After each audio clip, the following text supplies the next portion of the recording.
We're on. You ready? Yeah. And we're back.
This is the pinnacle of all-female MLBB championship, where 16 of the best teams all around the world is here.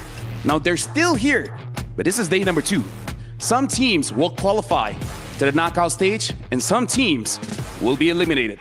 Welcome to the Mobile Legends Bang Bang Women Invitational here at the Esports World Cup. My name is Afel. Alongside with me is Chantel as well as Brigida. Now, Chantel, you were here yesterday, but Brigida, you're new here. How are you feeling? Yeah, just yesterday or last night in some of the regions out there, I was on the casting desk, and I feel like I'm still not over what took place in yesterday's matches. But you know what? It's a new day, so new surprises definitely are in store for us.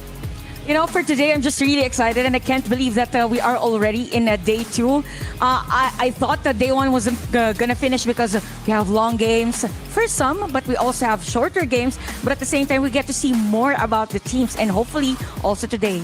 Speaking of yesterday, it was a lot of sweeps and a lot of plays happened. So let's actually check out Kadia, top plays of the day, and let's reminisce about what happened yesterday. Because honestly, even the opening match, that was intense. There was like, what, 15-0 KDA coming in from Club? Yep. I'm trying to recall some of my favorite moments. Definitely one would be the Savage, yes, because I was there on the desk again.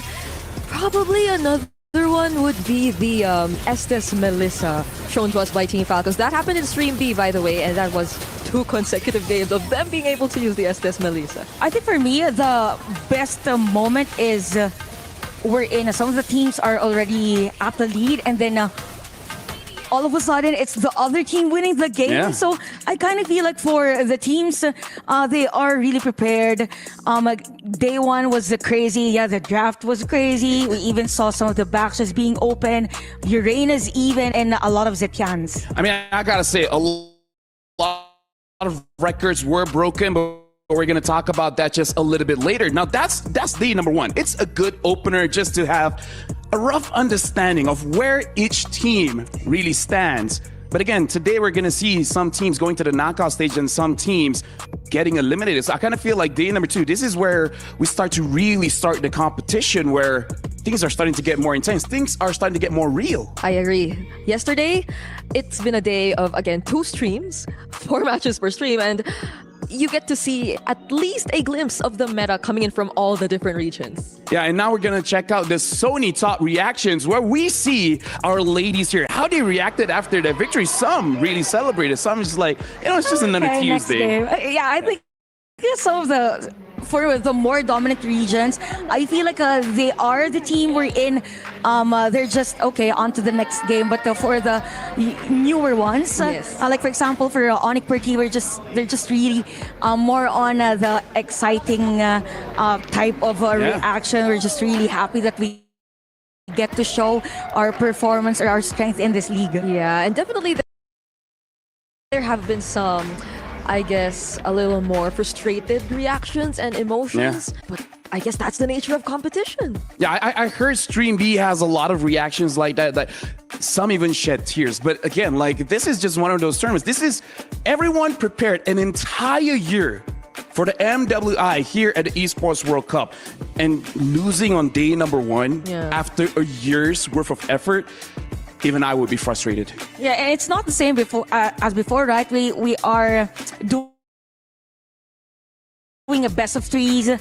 Before you can win a game and then suddenly have those points and be on more dominant regions. So yeah, it's very different this year. Yeah, and now let's actually reflect back on that because we're going to check out the brackets just to see where everyone is really standing. And this is a good place for us to see who is on the upper bracket and who is on the lower bracket.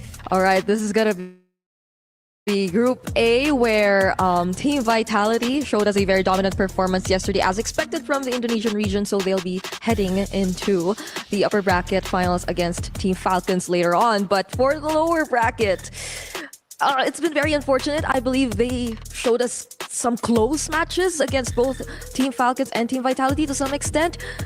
But one of these two teams, they'll have to say goodbye later on.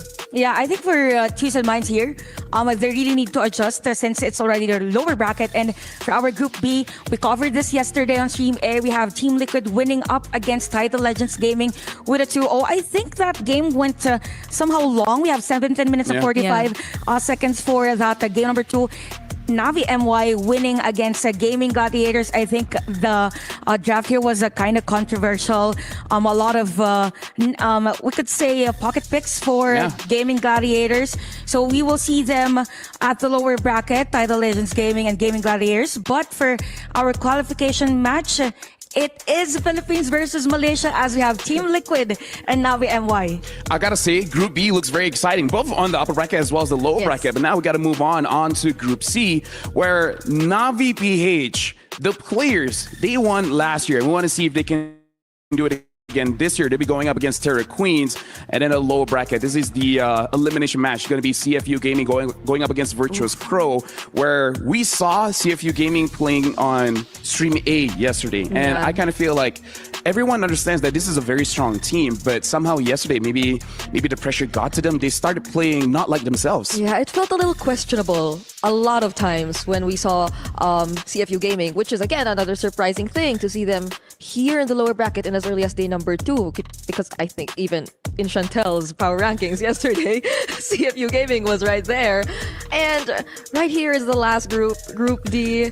I'd say people somehow already have expectations of how the first match here is gonna go, but for DreamHack Girls and Rising Rage, I wonder how overnight adjustments would happen in these two teams. Yeah, DreamHack we really have to see because they talked a lot about their jungler being the leader, but now we got to look at today's schedule, and this is for Group A. Is going to be Team Liquid going up against Navi MY. Navi PH going up against Terra Queens. Team Vitality going up against Team Falcons, and Onyx against Foot Esports. If you guys are seeing a theme here in Stream A, we're going to be looking at the qualification matches going over to the knockout stage, and later in Stream B, Title Legends Gaming going up against Gaming Gladiators. CFU Gaming against Virtuous Pro, Twisted Minds, and WoW GG. And last but not least, DreamHack Girls going up against Rising Rage, where on Stream B is all the elimination matches. I'm just happy that we're covering like Stream A is just a qualification match.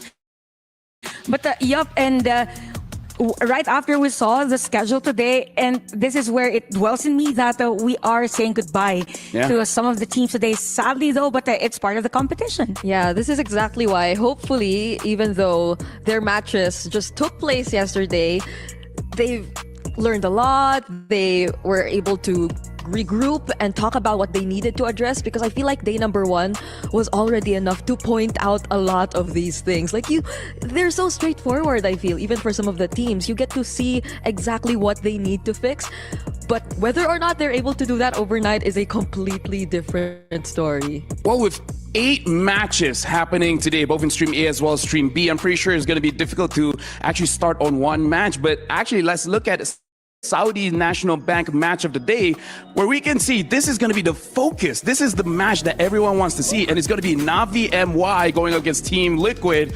Malaysia against Philippines. Hey, look at this. This panel is Malaysia and Philippines. Yeah. And since we have the mother and daughter of all series, we're looking like this might go all the way. Yeah, I think this is going to be the first match that we will be having game number 3. Hopefully. I think when we say all games in both streams are all 3 games, it's not on us, you know. Hopefully not. Wait, because like if you think about it, the way Navi MY played yesterday, the way Team Liquid played yesterday, it somehow feels like it will indeed go to a Game 3. But the thing is, will Team Liquid Philippines allow certain picks to go to Navi MY again? And how does Navi MY respond to the seemingly deep hero pool that Team Liquid Philippines has to offer? Yeah, and as we're looking back at what really happened yesterday, I gotta say, a lot of games are very polarizing. Like when a game ends early, it ends like 9 minutes. Yeah. And when a game ends late, it's like what, 22, 20 minutes? Like very polarizing of the teams. And I believe like we heard coming in from the players, some of the players that really dominated the game, that was their angle. They wanted to give this psychological advantage against the opponents to say, day number one, look how strong we are. Yeah, I think also speaking of who is the stronger team, I think it is very evident on day number one that the teams from a more dominant region shows exemplary performance as compared to the emerging region. So there is a huge difference in terms of decision making. I think it all boils down to what you've said, that some teams or some matches were like around 17 minutes, 21 minutes even. And this is where the veterancy and even the experience comes in for all the players. Yep. Which is why you get to understand where the frustration of some of these players are coming from. But well, this is gonna sound so inspirational, you know, but Okay. it's through Okay. these kinds of experiences that you learn. Yeah. That you kind of bounce back, you know, and Okay. right. You know what?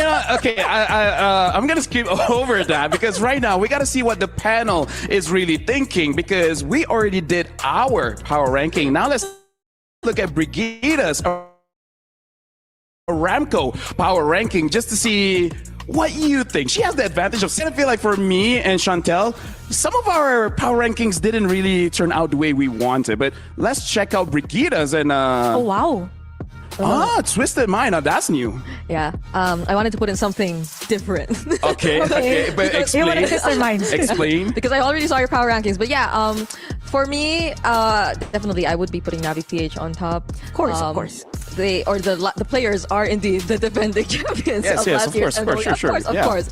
And Team Vitality, I think this is a no-brainer. You just saw how well they were able to play. And whether or not I'm putting Team Liquid first or Onyx first was quite a struggle for me. But based on how Team Liquid was able to look very versatile in terms of their heroes yesterday, I had to put them there. Although I can say the same for Onyx because it felt like their draft priority was very weird. It was like Even it was the quad. unusual. They were just going for whatever they wanted to pick at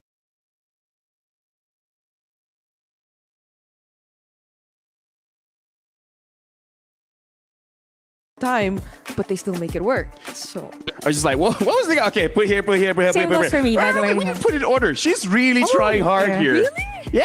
We didn't put it in order. well, okay. Hey, you know what? She's a real analyst. it's for okay, today. because she's you- locked in. You guys had to put it before day one. So my advantage, I had an advantage. I had to put it in order. Yeah, and here's the thing. Here's the thing. The other day we had a meet today, and we had the privilege to talk to some of the players to really understand where they were coming from, the struggles that they had to go through, the tournaments or qualifiers for them to qualify here in the EWC. So let's enjoy this piece to see how did they get to MWI here at the EWC. So tell us about your qualifiers. How did you guys get here? We win in Myanmar qualifier and we get champion and we beat 4-0 and then we win, go to Riyadh. Na classificatória pro MWI do Latam, a gente começou já perdendo logo no primeiro jogo. Então se a gente fosse usar uma palavra seria Fênix. Porque basicamente todo mundo não acreditava na gente, a gente começou perdendo e depois disso a gente ganhou tudo e agora estamos aqui. Well, it's been hot since it was at the time when we were having our midterms exams and finals. So yeah, it was hard to focus on those both. And I was just finishing my finals and then the next day was my qualification. So yeah, I needed to stay strict on those both. But otherwise it was seamlessly easy. Türkiye elemelerinden birinci olarak çıktık. Rakibimiz Kara Espor'du. Onları da 4-1 yendik. Türkiye elemeleri kolay olsa da EWC yeterince çok zor bizim için. Türkiye elemelerini çok kolay bir şekilde geçtik. Türkiye elemelerinde çok zorlanmadık ama burada çok güçlü rakipler olduğunu ve bizi çok zorlayacağını düşünüyoruz. Ama biz de hazırız. Biz de iyi bir hazırlık süreci geçirdik buraya gelirken. Güzel bir bootcamp yaptık. O yüzden biz de buraya hazırız. Rakiplerimiz dikkat etmeli bu konuda.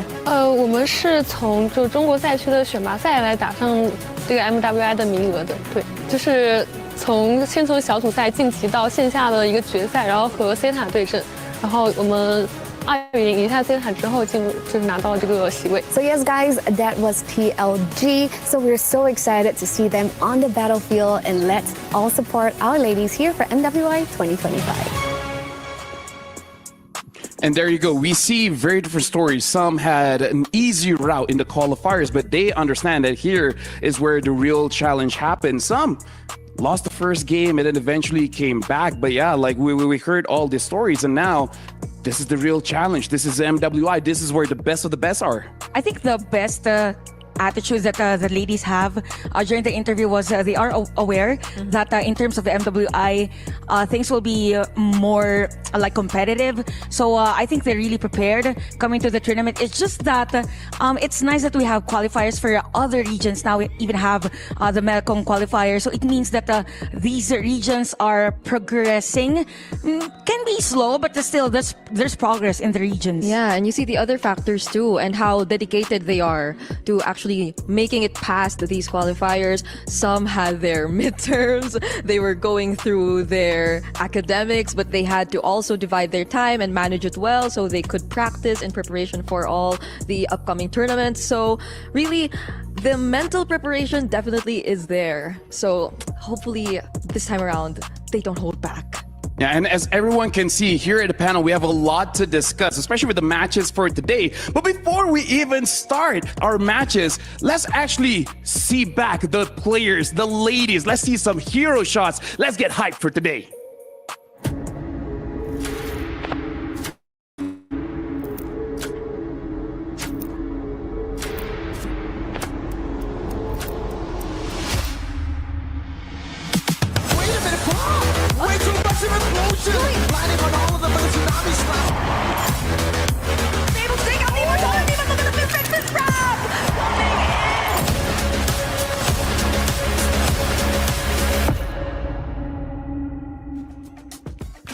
I gotta say, everyone is flaunting. Is like, okay, you guys look good and you guys play good.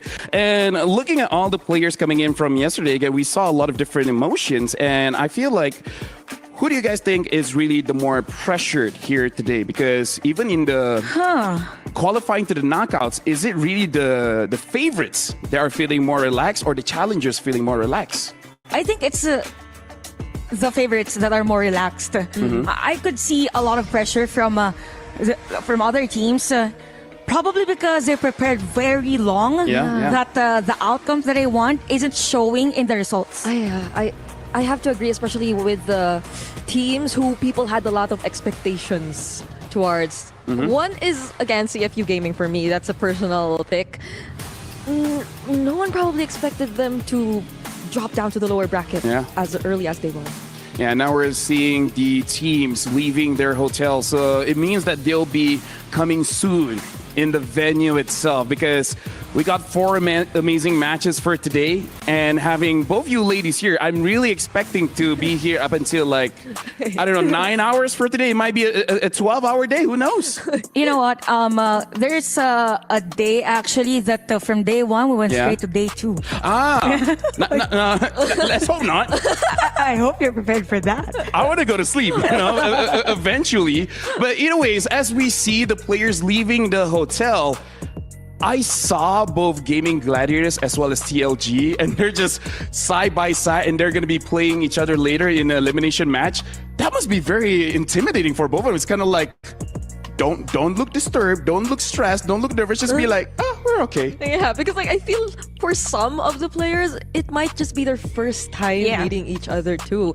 Although definitely they've had a couple of interactions prior. It's so different once you're already on the battlefield. Yeah, I mean, like, there's a lot of pressure there. Speaking of which, we got to celebrate a decade worth of achievement here, because make sure you guys vote at esportawards.com/vote, because Mobile Legends, we are nominated for 3 different awards for Game of the Decade, MLBB as Game of the Decade, M5 World Championship as live event of the decade, and as well as Moonton being the publisher of the decade. So we'd like to say thank you to all the players, all the fans for keeping us here for 10 whole years. So make sure you guys vote. And I didn't notice it's been that long. Yeah, are we also friends for 10 years now? No, just kidding. Okay, it has been a long journey for everyone. I feel like we've been friends longer than that. Wow. Yeah. Am I part of that? Of course you are. Eventually.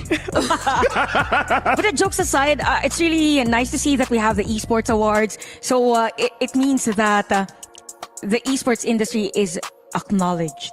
Yeah. And here's the thing, Brigida, I'm looking forward to see working with you for, 5-10 more years. Wow. And we don't have 5 to 10 more years for the next upcoming battle here, because I've got word that both teams are going to march soon onto the stage. So all 3 of us have to mentally prepare, because this is all going to be about qualifying to the knockout stage. And that's the big one, because we're starting with 16. Soon it will be 12, and then later on it'll be 8.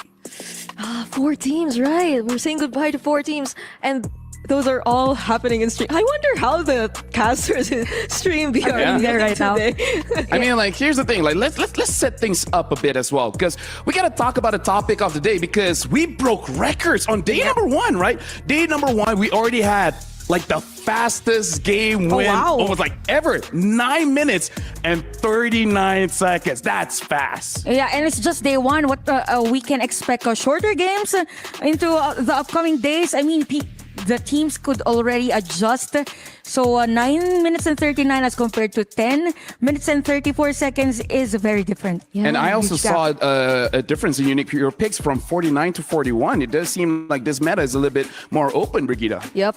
So more regions, we see more diverse options in terms of the meta and approaches overall in terms of playing the game, but it probably also has something to do with the number of games that we played. Definitely yesterday, we did see a lot more series compared to last MWI, so that is a factor. We added more teams also this year, so that's one factor. So, I think for day number 2, we get to see more heroes being used here by some of the teams, because I think they're just discovering first, or they're trying to adapt first to the current or whatever it is that's being shown to them by the other team. I kind of feel like for the elimination match, we might see more unique heroes picked, because this is do or die, right? It's now or never. If you have any kind of pocket picks, this is where you start to show it off, because if you lose, then that's it. You will not have any other opportunities after this. Now, I want you guys to hold your thoughts, because before we even start the day, I actually want to talk to our reporter to see what's going on over in Stream B. Hey guys, welcome to Reporter Hits. This is Rose bringing you all the live action from Stream B. Now, yesterday we have a witness. Both streams get a clean sweep of 2-0 for all their matches. And today we will see another 4 matches play out in Stream B. For our first match, we have Gaming Gladiators going up against Tidal Legends Gaming. Now, both teams have failed to secure any points in their respective matches yesterday, meaning today's matches will be extremely crucial if they still want to continue their journey in MWI. Before we head on to the Land of Dawn, let us throw it back to the panel. Thank you very much, Rose, for actually updating us on what's happening in Stream B. And for you guys to stay updated, make sure you guys follow our socials on Instagram as well as TikTok on MLBB Esports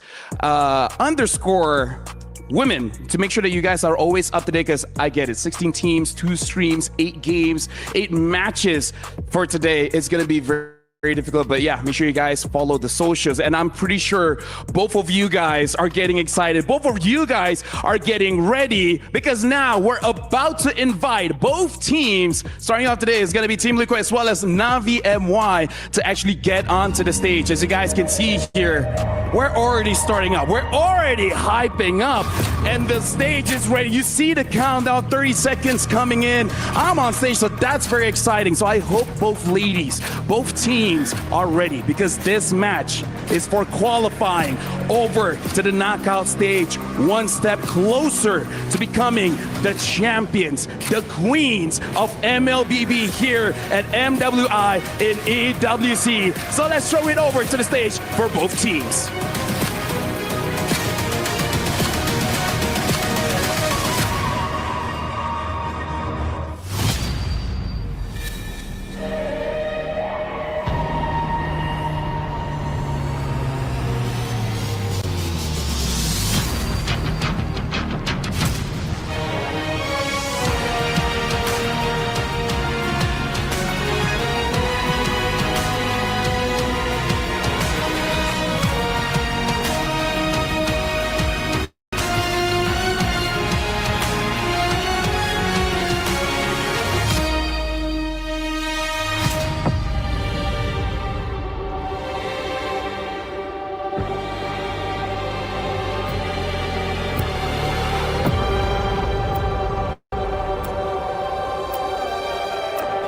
Welcome, ladies and gentlemen, to the second day of the Mobile Legends Women's Invitational at the Esports World Cup.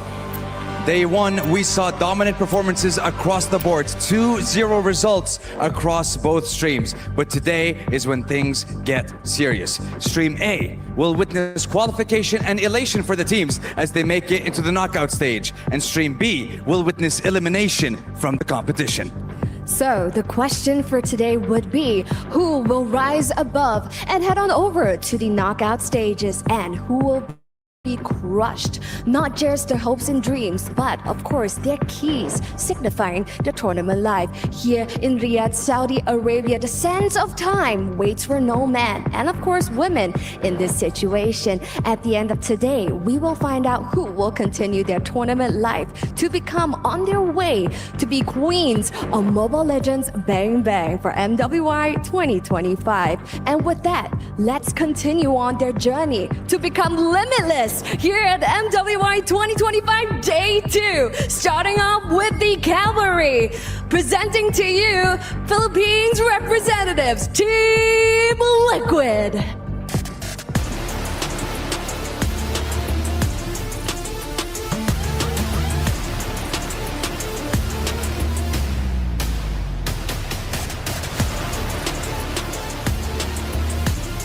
Team Liquid stands before you here today. The Philippines representatives made sure the world knows them from the get-go after a dominating performance in their opening match against Title Legends Gaming of China. Powered by CLA, who will be entering today's match as Sony MVP of the day and the current record holder for the highest kills in a single game of whopping 15 kills. And their competitors, their challengers in the first series of the day. Representing Malaysia, it's MWI!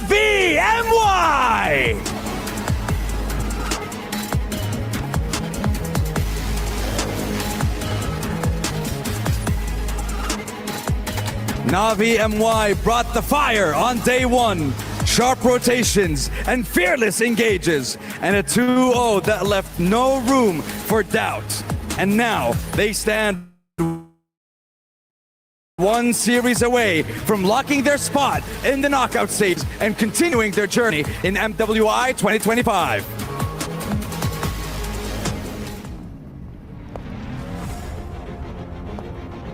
Wow, we sensed them as they were making their way down those flights of steps. All of our girls right here's eyes are locked in. All eyes on the prize. And this is the trophy of MWI 2025. Now, at the end of this match, we will be finding out who will be one step closer to the knockout stages. So without further ado, let's head on over to the studio with our incredibly talented host and our queens of the analyst desk to start off day number 2.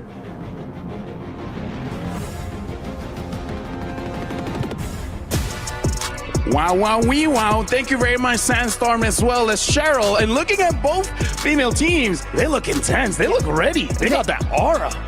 We could see that they're really prepared. Even Kla, I think she's really excited to meet Vao Vao in this game. I mean, how great of a confidence boost would that be to get a 15-0 on your first game on the first day, right? I mean, that's a big motivator and also a big target on your back, because we got to see, like, okay, you know what? Kla is a problem. We got to see if Navi MY will put more respect onto that lane to make sure that she doesn't get going. But I kind of feel like for both teams, going for one specific target is going to be very difficult, because all 5 players, they have something to have in the game where you might ignore someone else and that other person might carry the game. Yeah, and also they also have to consider that even the hero pool for some players are really that deep. For example, we have the allies for Ramisi. So they have to have all areas covered as much as possible, because they have the system. They know how to really work around the map, even how to lessen a lead in a game. Yeah.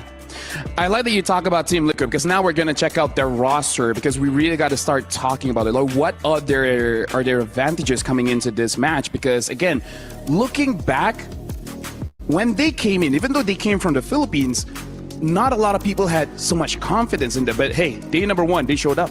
Yep. I feel like even the audience in the Philippines who follow the women's competitive scene, they acknowledge the fact that Team Liquid is indeed an up-and-coming team, in a sense that they probably are yet to get a win from Navi PH. So it kind of makes me wonder too if that will be the same case for Navi PH's sister team, Navi MY, but this is a completely different team we're talking about anyway. So I think to add to the social media thing, or people that follow TLPH, there's this thing wherein they call Kla now like the OHEB female version. Ah, okay. Because of the performance yesterday, because they're both under the Team Liquid organization. So it means that they now see the potential, or probably what the Kla can do and the rest of the players of TLPH. So only day 1, and we're already hyping up the players. And now, before we even talk about Navi MY, before we even talk about the roster, we gotta see how they really perform outside the game. So let's check out this video. Goreng dengan tim laki ni macam MDLID. At least kita orang wakil Malaysia, korang duduk rumah je. Memang ayam lah. Ayam lah kau. Kau suka ayam, mesti rank pun tak glory. Duduk. No. Tak bakal lauk. Kau tu lauk. Timbal lawan. Kalau tak balik lawan macam mana? Korang nak buat apa? Membazir je. Berdeka pun. MPL Malay gak ada yang keras. Sorry, kita orang bukan MPL. Orang yang berbelahan. Sila orang ni salah sebut. Tubis lagi sesuai. Sebab kita orang kan comel-comel, kecil-kecil. Sebab tu sesuai yang tak tepi. Comel kan?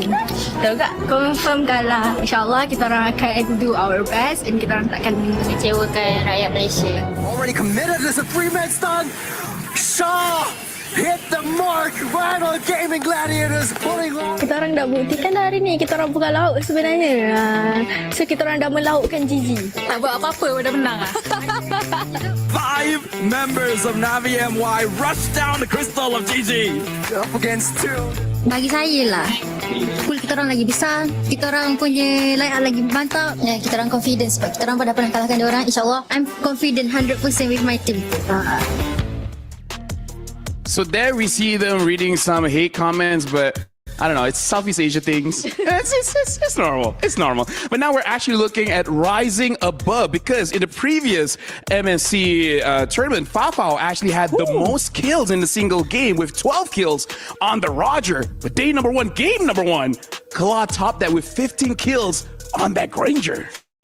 I think they are meant to face each other today. It's just to set up the record for these gold laners. Yeah. And I gotta say, for her first time in an international tournament up against a seasoned player like Fao Fao, the pressure could be there, but also she can do more from yesterday. Well, we're going to see what kind of heroes they get, because we're jumping straight into the draft here. Navi MY will be first pick, Team Liquid. Second pick, looking at the bans here, betting out the Harif, Kimi, as well as Badang, which is quite interesting. I understand Kimi But the Harith as well as Badang feels very targeted. Yeah, and even the Harith being in the bans again because yesterday they used it TLPH. I mean even teams picking it up was surprising already. I still don't like it, but yeah, we're looking at TLPH betting out the box set, the greatness, as well as the 1-1. So noble heroes like the Yisun Shin has been picked up. Now I do want to see for both teams what is going to be the mid priority because we saw a lot of Zetiens, but coming in from Navi MY, Honey really likes that Selena.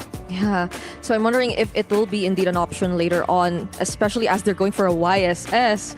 So they do want to secure that early game or at least the space to work around scaling for their jungler or their possible one of their cores in this game. But for Team Liquid Philippines, an immediate pickup on the Hilda. Yeah, This is too early, right? Too early. Same reaction with the Hilda. I was expecting that they will at least secure our lot. So because of that, Navi MY, they can actually use it. And here's the discovery from yesterday. We've been seeing a lot of Akais and even our lots, and it is actually a good combo to be together in a team. So I think for Navi MY, they can use it. But we also mentioned about the Selena. Yeah. So this could be a priority pick for Navi MY because if not, TLPH then can ban the hero. Something to see as well. Will Navi MY pick up the gold laner quickly here because a traditional counter towards the Granger is going to be the Irithel, and they do pick up the Irithel. And they also pick up the Glue, which is a strong hero, but not without his counters. Yeah, and it seems like the entire Arlot conversation might not be the priority right now for either of these two teams. I believe another great pairing with it is going to be the Fredrin jungle, but we are yet to actually find out what the plan is. But now we do have the answer. It is going to be a Joy into the Yisun Shin, so they're gonna go all out in terms of junglers for this game. Yeah, also think that people think that Joy isn't can't be used anymore as a jungler, but if you change some of the items, then it's very viable, specifically suited to the other team. So now we see a Zetian ban for TLPH. So it means that their lineup for TLPH, they're leaning towards those heroes that are more in the setup play.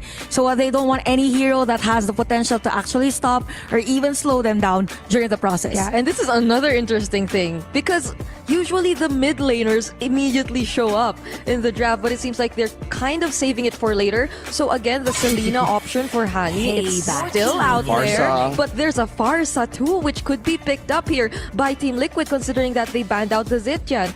Or unless they're looking for the likes of the Jushin or the more close-ranged mages to go up against Navi, but would you really want that because there's a Yisun Shin? Yeah, actually, it's gonna be hard if there's a shade.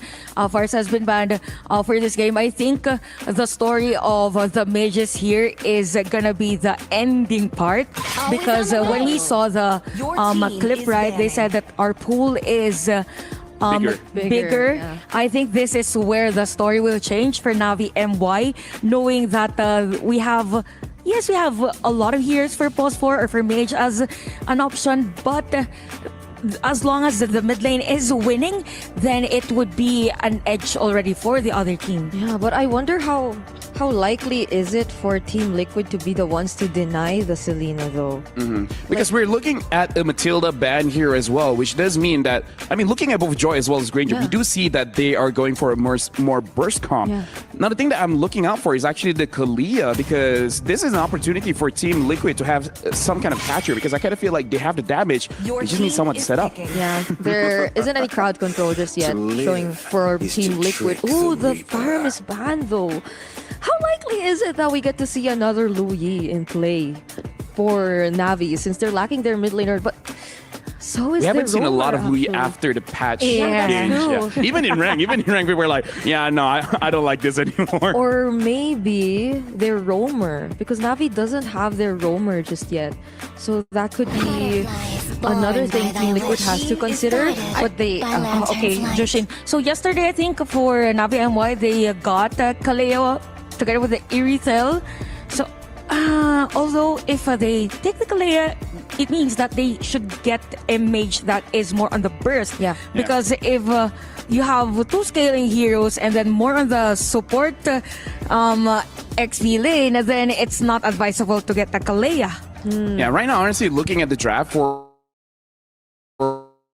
for Team Liquid, it does look like they want to be able to fight at any moment of the time, because having Jushin makes it easier for you to funnel the farm over to Joy or the Granger, because Jushin herself doesn't need all that farm to be useful in the game. So MWI, they do have this opportunity, either draft so that they can fight anytime as well to stop the aggression coming in from Team Liquid, or just have very fast wave clears so that eventually you can scale up to the late game and then fight equally there. And now the Eve getting picked up, and even the Belleric to answer both the Joy as well as the Hilda.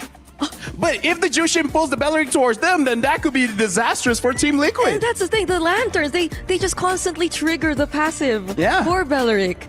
So what was the plan, or what's going to be the plan here for Team Liquid? They're lacking their crowd control. I mean, like, you have crowd control on Jushin, but I am thinking maybe a Gatot could be an option here. Oh, so Hilda roam. Oh, wait.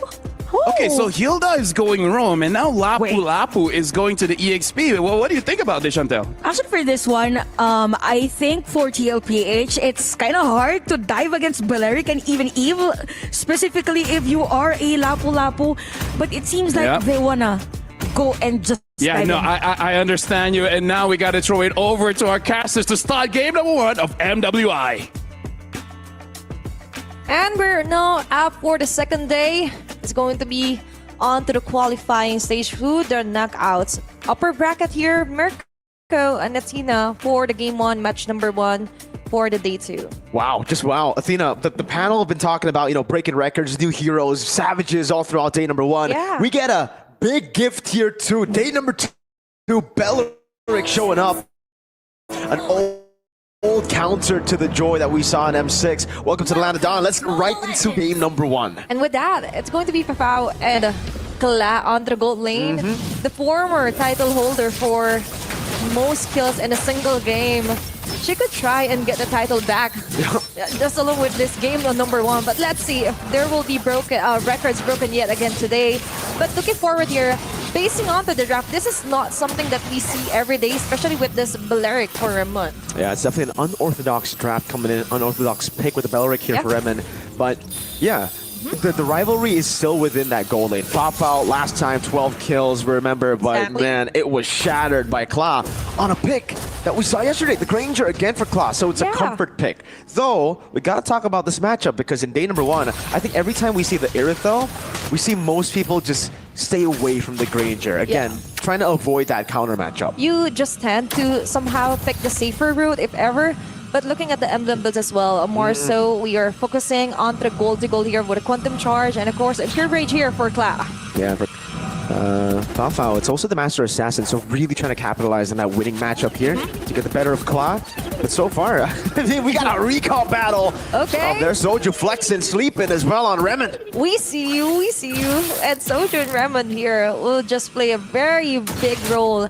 As a panel have mentioned, they were quite surprised that it's going to be a Hilda onto the realm here, Mirko, and we're quite there's quite a question, how about a crowd control? But Zaishi there, sliver of HP left. That's an early aggression here for Navi MY. It's good that you brought up the Hilda, because usually when you pick up the Hilda, you would want to have mid Cryo, but that's not what TLPH have right now. Exactly. Hani winning out that matchup already now. Ramisi in with the play, gets all the stacks in. Electrifying Beast to be ready.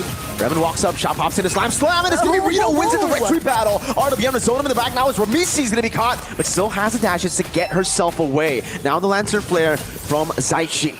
That's a very good women-to-women formation here. The defense onto the turtle take was so beautiful. Navi MY just capitalized on the global presence of what Hani can provide. And as you've mentioned, onto the mid lane comparison, you could do much with Eve alone. Yes, you have certain crowd controls here just to control some certain players here for Zaishi's Jushin, but still you cannot deny that Navi MY just has that boxing square. They could be really useful, and now onto sticky situations, that is where a Belleric really shines. Definitely. I mean, now it's just really tough. The thing is, this is something that I actually spoke with the panel about just yesterday. The Jushin. I'm not really a big fan of it. Hold on, that's, oh my lord, Soju getting countered by this Belleric. Back to the point, the Eve is such a good pick against the Jushin. It's so tough for the Jushin to do anything in lane just because of that lane matchup. Yeah, and exactly. you have to commit for the flicker just so you could reach Hani, but Macy will be reached here by Arena. And talking about not only onto the mid lane, but also onto the roam setup. Imagine the roamer here for Navi MY getting the first blood this early. And Papa right now being doubled down by Clan Zaishi. Even the ultimate has been exhausted here, Mirko.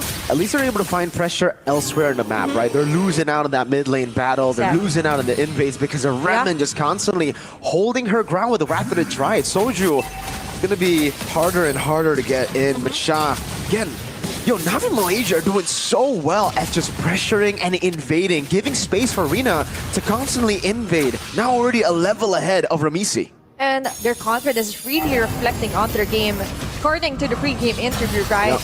And now for Navi MY, this is the kind of aggressiveness that you want if you're up against TLPH. And mostly because you want to win onto the macro. Speaking of the macro, turns off Arena, Daiki alone here. This is a strange move for Daiki. All alone now, it's going to be the Traces coming down. Rena looking for the kill. While Daiki is... They're almost turning things around. Sha will be able to pick up the kill. It looked kind of close for a second there, but it will still just be a free kill and a turtle up top. Good rotation for Navi MY, stopping any sort of trade from happening. And Remen, she can take as many shots as she can. It's all good. And Navi MY just predicting that, yeah, TLPH will try and put pressure onto other lane because they're losing onto the macro. And overall goal difference right now, starting to build up here onto the side of Navi MY, even though it's just around hundreds.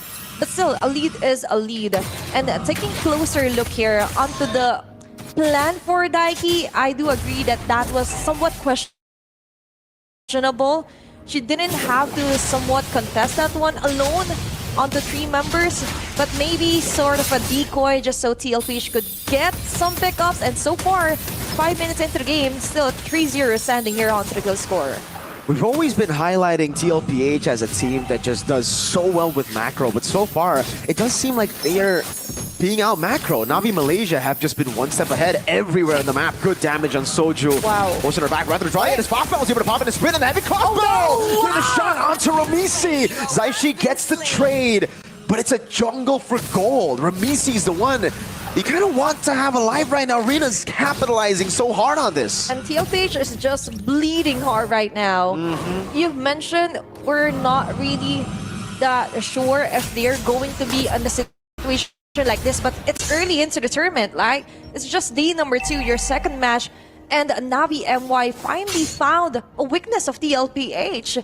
Full-fledged competitiveness here for Navi MY, and not only that, they're managing their lanes so well right now, Mirko. I like how you get a shot of the trophy, and then it goes to the players. Navi MY certainly. They're coming into this tournament as I would say a lot of people didn't really expect them to be a favorite, but they're showing off their skill set here. They're showing off how good they can be. If they get a proper draft, they play their A game. Even when they were reading comments earlier, right? They were like, we don't care. We're here to play. We play for ourselves. And we are here to stay, right? And for Navi MY, they're saying here, on the jungle yet again, the last turtle for this round being eyed out by TLPH. Will they be able to contest this one? Soju onto the back, just eyeing up Rena. I think this might be somewhat of a turtle for Navi MY. Ramisi is still far away. She's been able to get the level advantage back though now, level 10 to 10. But Rena, will certainly pick this up unless, close.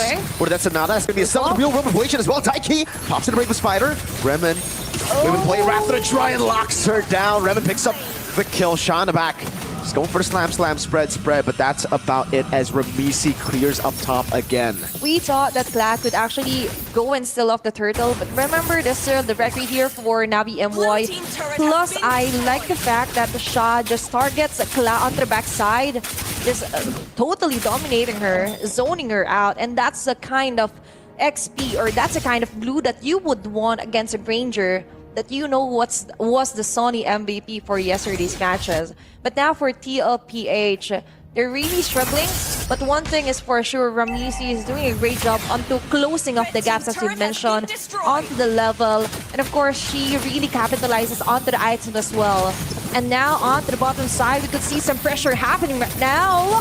Sha with the flicker forward, able to get the full stacks on. Claw actually not yet. That's The free hits from Kla, popping it in. Hani, very aggressive RWM, punished instantly. Ramisi in the mid lane just split pushing now. 2 members down for Navi MY, and the early lead goes down. It's a disaster for Navi MY. A turn to mid lane, almost falling. Remen having to use that Wrath of the Dryad, but a turret down below will be taken by Kla.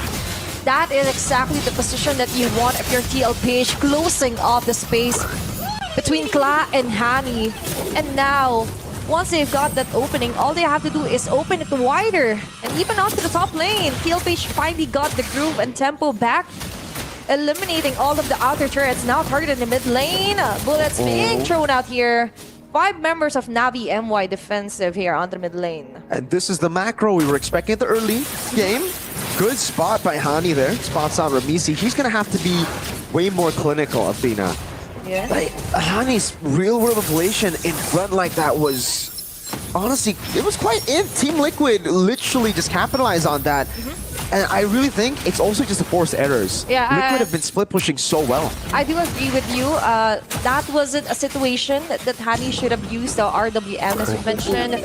But she's doing a great job onto spotting each and every bush, preventing. But what? Wow, Arena against Soju on the bottom side. Looking back here on the big objective, Lord up for grab. TLP just hovering over. As we mentioned, this is the kind of aggression that we want to see. And it's happening, but Navi MY just isn't letting anyone out of their sight.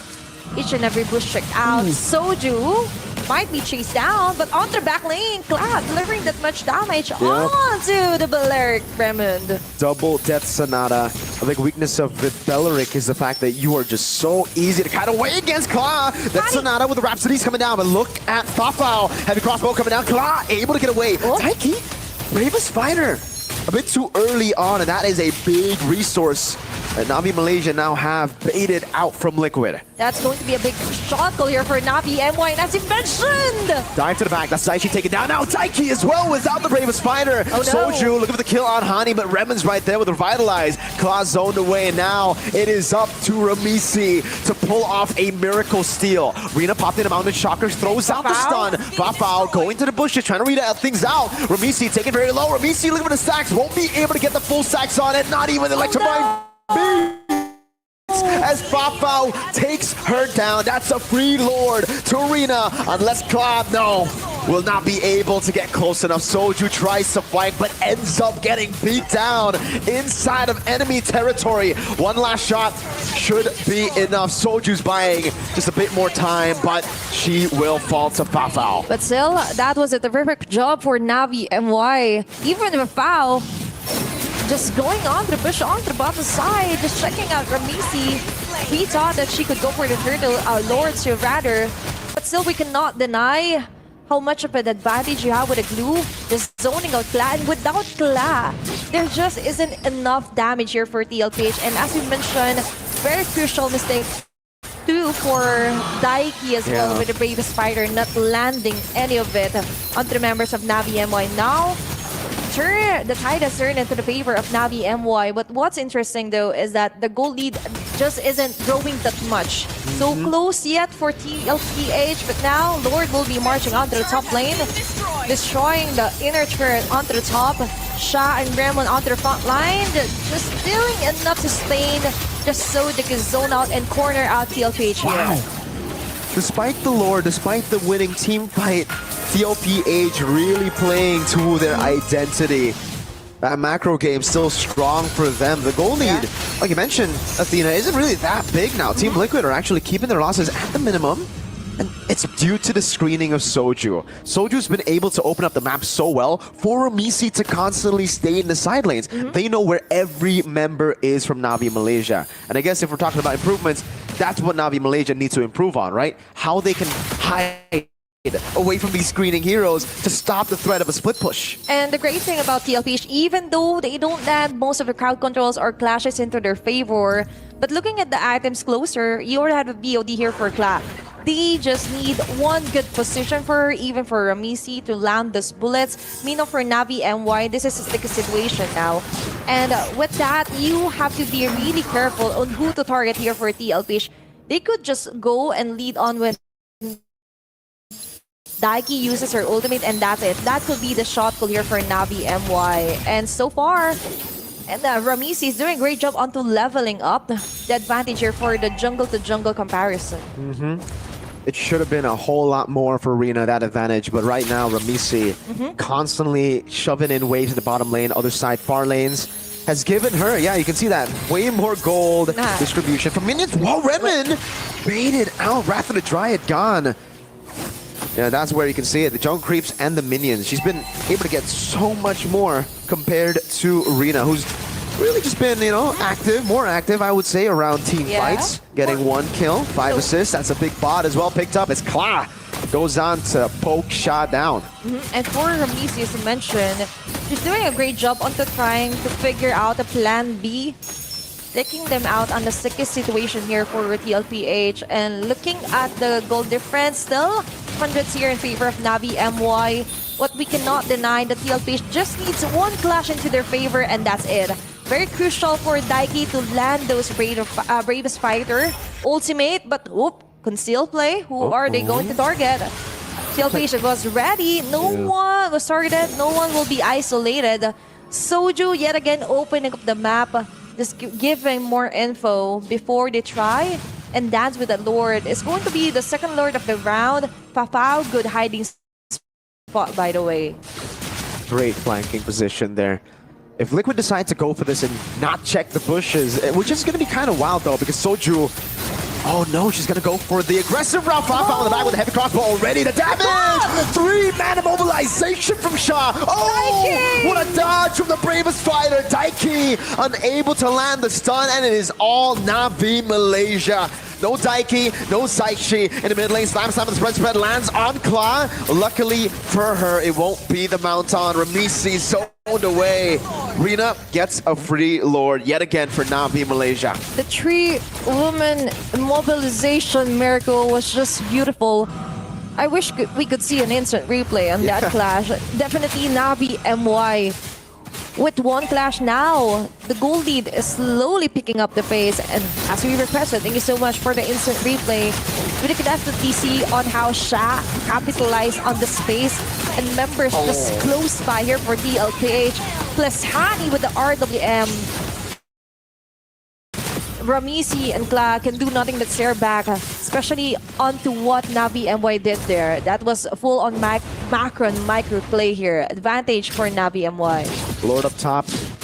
This composition is built for a siege too. So good. Boundary Shocker used up already. Zoning Ramisi away. Kla with an angle. Looks for a Daiki. Daiki with the Bravest Fighter will be able to get a few shots down, but gets very low. Mounted on, brought back to the team, and they fall under the RWM with the Raptor Dryad. Catching Ramisi. Zaichi in the back looking for the play with the Crimson Beacon. Kla gunning down the front, but Sha's just so tanky. They've only just dealt with the immortality. Navi MY looking to utilize the Lord a bit more. They will get a base turret and a tier 1 in the mid lane. Perfect plan here just to defend their turret, but Navi MY. Rina taking down, yes, that's half the bounty here for TLPH. But what Navi MY needs to do right now is take a close look onto Kla. By the way, 0 deaths still. 0 deaths. Even though she doesn't have the best KDA yet, but you cannot deny the damage, especially onto the damage ranking. She deals a whole lot more when she got that position. And as we mentioned, she just needs someone to somehow take a hold of the members of the front laners here for Navi MY. But it's just not giving right now. Even Soju targeting Rina just so they could balance out the clashes here, make it easier for Kla and Zaichi to defend. But still, Navi MY has most of the advantage here for game 1. Wow. Navi Malaysia. I mean, we've been talking about the rivalry, and so far, Fafao, yeah, she's on the winning end right now. Kla, not really the best of games, but despite it all, like you said, Athena, 0 deaths. That's quite impressive. And really comes down to if she can get stacks on the Sky Piercer, because if she gets just 2 more stacks, I'd say she's ready to carry the game. Then the rest of the team will have to maneuver in a way where it's so tough. It's really tough to even consider the win conditions right now for Team Liquid, just because of how many counter picks Navi MY have in their own composition. And this is the tricky thing on why our panel was quite surprised onto why the Hilda was put onto the roam. You would want I agree. more setup. And even Chantal was like, the Jushin does have some, but you would want that instant lockdown. Yeah. You want more time to really choke them out. But for Navi MY right now, they have all of those criteria, right?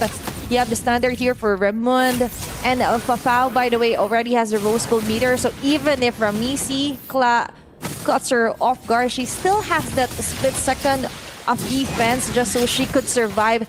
And a lot can happen in a split second, right? And Fafao just hiding out, waiting for someone to take the bait or check out the purple buff.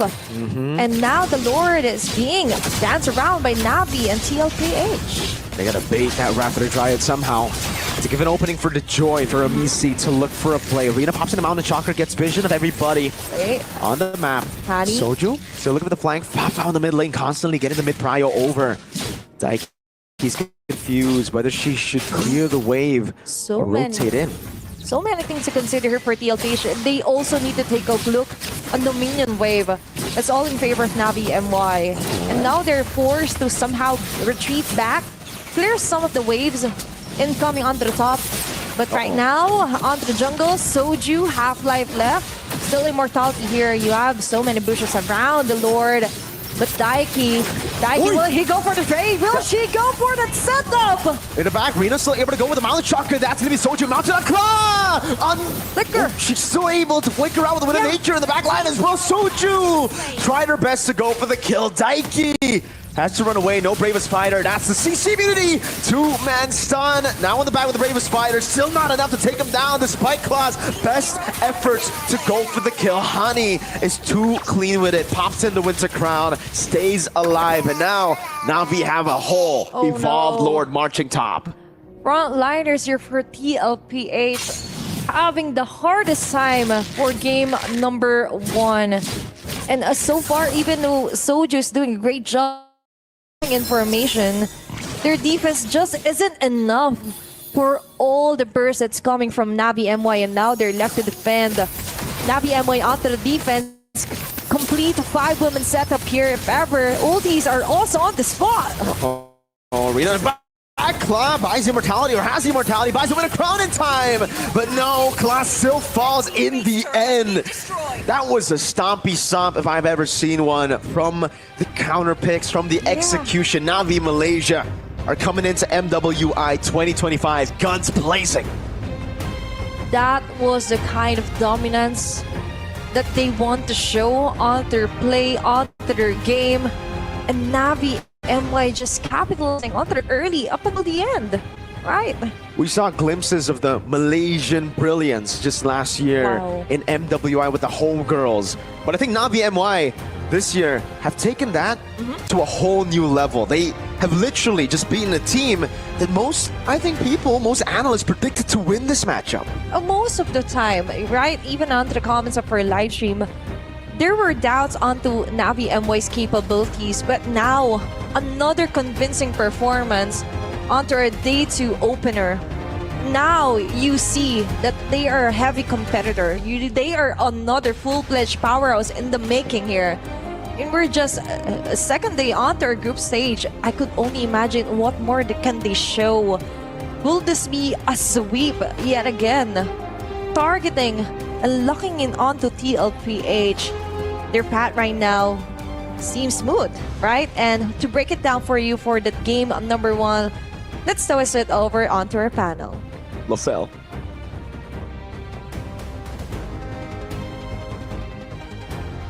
Thank you very much, Mirko, as well as Athena. And even though it was a stompy stomp, but because of the mid-game, the macro coming in from Team Liquid, it was a very prolonged stompy stomp. But personally for me, I kind of feel like the one that really won that one was the draft, right? Yeah. A lot of outplays in the draft that really helped them out in the game. I think when you look at it, the Eve and Valeric alone could actually stop the threat from Soju, even Daiki. Almost everyone from the team. Almost everyone. So I think that's the reason why TLPH just opted to go for the split push. And then there were moments wherein they want to go for the team fight, but it just so happened that they also had the glue firm shot, who did play very well on that game, like doing the split against the other heroes. Honestly, like if we're just looking at basics here, every single lane, it's a lane win matchup. Irithel against Granger, Eve against Jushin. And honestly, Yisun Shin against Joy that wants to farm fast, but Yisun Shin farms faster.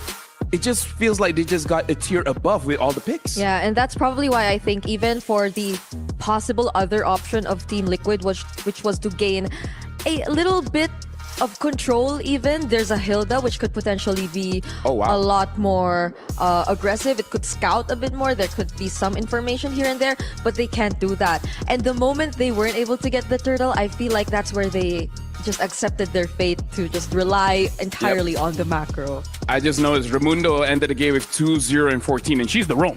She decided, I'm the carry now. I'm not going to die. Yeah, there were moments wherein the Ancient Seed was used masterfully by Raimundo here. Imagine, you have players from Team Liquid, PH that wants in for the dive. You have the Ancient Seed, and then everyone is just taunted. And then the team fight stops there for TLPH. And then Navi MY, they have the Yisun Shin. They have the Irithel. And if you look at the here composition of TLPH, there's no really crowd control. Yeah, and I guess that's also why Fafao had such a great time. Yeah. There was no need for Fafao to get the Purify. There was no need for Fafao to be too mindful of her positioning, but still she was. And there were moments where she literally put herself in hidden spots just to be the one to surprise Team Liquid, because she knew that there was no one that could potentially stop her. Zaishi, the possibly only crowd control, was too busy zoning other members and doing other stuff. Yeah, if we're looking at TLPH, they really have a lot of chase, but they don't have any kind of lockdown, because when it comes to the later stages of the game, you have to make the tough decision. Who do you want to target? Do you want to target the Eve? Do you want to target the Irithel? Do you want to target the Yisun Shin? And at late game, every one of them is a threat. Yeah, and we saw earlier that there's a huge difference in terms of the damage dealt for the players, probably because of the way that they can initiate and actually stop or end a team fight. So we could see here the difference in terms of gold. Not that much, honestly. Not that much, yes, but I think it's more on the execution or like the opportunity for TLPH to win a team fight. I feel like, yes, they have the items for Kla, even for Ramizi, but I think it was not even half of the damage of Kla that Ramizi was able to deal against the players of Navi MY. Yeah, there were no deaths from Kla in the game, at least leading to that last push done by Navi MY, but they needed damage, they needed a way to come back, and that clearly was something they were not able to achieve just yet. So Navi MY, even with the lineup that could probably have the better late game, so that's when you know that it's just so tough for Team Liquid. So let's go step by step. I want to talk about the changes that they could make, but for now we're gonna look at the head-to-head of the EXP laners here, just to see when an EXP laner does well, the jungler does well as well. So now we gotta look at Sha as well as Daiki. 12 average KD against 0.33. Daiki really didn't have a great game for this one, and I don't know, did she herself make a mistake, or did Navi MY just punish her every single time? It's just the skill set, the difference in skill set for their heroes. I think there was a time, for example, this moment, she uses a bravest fighter, and then she just realized, okay, I'll just die here anyway. It was slightly miscalculated because she almost got it. If like there wasn't a backup or if there wasn't a bodyguard alongside Rina at the time, but even then, it could only do so much, because in the other parts of the map, that wouldn't guarantee that they'd be completely winning out just yet. Yeah, really holding the name of the ultimate bravest fighter. She really showed that she was brave, but it came to a point where it becomes almost predictable by Navi MY. It's like we save our skills, so when she dives in, we just punish her, and that's what we saw in this game. So while we're looking at the highlights here, Chantel, what do you think TLPH really needs to adjust? Because let's remind ourselves, winner will be the first team to qualify to the knockout stage. I believe for TLPH, this is the time we're in it. They don't really want to overcomplicate things in terms of draft. The Lapu-Lapu last pick it's something that we didn't really expect coming from TLPH. Even the prioritization of the Hilda was somehow questionable. Yeah. Yes.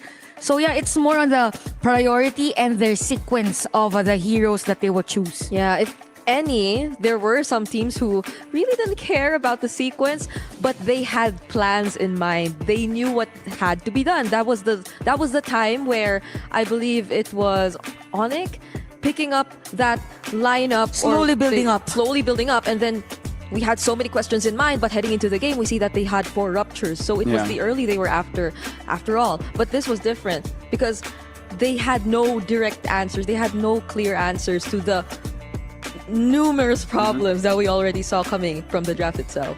Speaking of the draft, I kind of feel like we got to talk about this, where not all flexible picks are created equal. Because when we're looking at jungle, roam, and EXP, that's the one where there's a lot of flexibility. But not every hero is a 10 out of 10 flexible. Something like a Hilda, I would say, is only like a 2 out of 10. Like on the EXP, she's great. But in the roam, it's very conditional. So I kind of feel like for the teams prioritizing a very flexible pick, you really got to think about it. How flexible is it really? Yeah, if they are to choose a flexible hero, they have to make sure that it will check on all the points that is needed up against a specific team, because Navi MY is also known to be a team that is good at macro, even initiating team fights. And just because I think the story behind, or the reason behind the pick was because of the YSS, but it just ticks the box against the YSS, and there's no really answer to the rest of the problems for TLPH. So too early for the Hilda. Could have been an EX lane, or probably another EX lane that has more to give in a team fight. Yeah, because earlier Navi MY felt like they already saw the immediate answer from Team Liquid Philippines, and they were just able to draft better around the Yi Sun-shin. So I mean, the Yi Sun-shin Prio is a different story. That's a power pick nowadays. So yeah, I believe that's also what Team Liquid Philippines definitely needs to work on. Now I want to talk about Kla, because in that game, even though she didn't get as much kills as she got yesterday, but still her positioning is very, very good. Now she got the Granger early, but then eventually got countered out by the Irritel. Do you guys feel like maybe it's a good idea just to delay her pick, maybe even the 3rd pick, so that you can have the bans later on? Yeah, that's a good point actually, because knowing that both gold laners have a larger hero pool, right? So I think that's a good option also for TLPH, so that they can have other heroes that could actually support Kla, because Kla alone can play individually in a safer manner, wherein she's not a player that needs to be tended to. I mean, even yesterday, she was one of the players confident enough to bring out the Harith in like current meta, and she was able to play that relatively well. So I believe Kla also has like a multitude of options to choose from if ever they are forced to that point, which is again all about the sequence, I guess, because even the mid laners, right? We were talking about it earlier, like, oh, it was so surprising to see all the mid laners just come into the second phase of the draft. Yeah, Kla is amazing, but we still have to remember this is a 5v5. You need a proper support, proper peel, proper distance given to the player to be able to actually contribute into the fight. So we're going to jump into the draft very, very soon. So I kind of feel like we're all in agreement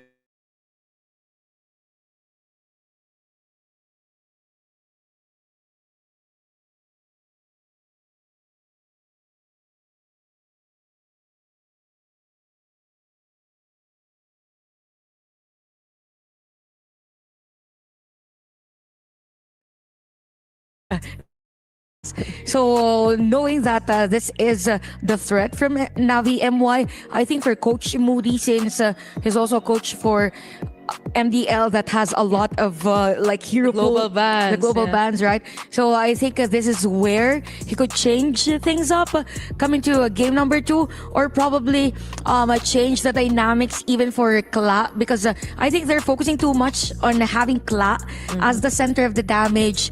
So there's no really way for Ramisi. Yes, they had the Joy, but the Joy earlier, if stopped in terms of the jungling pattern.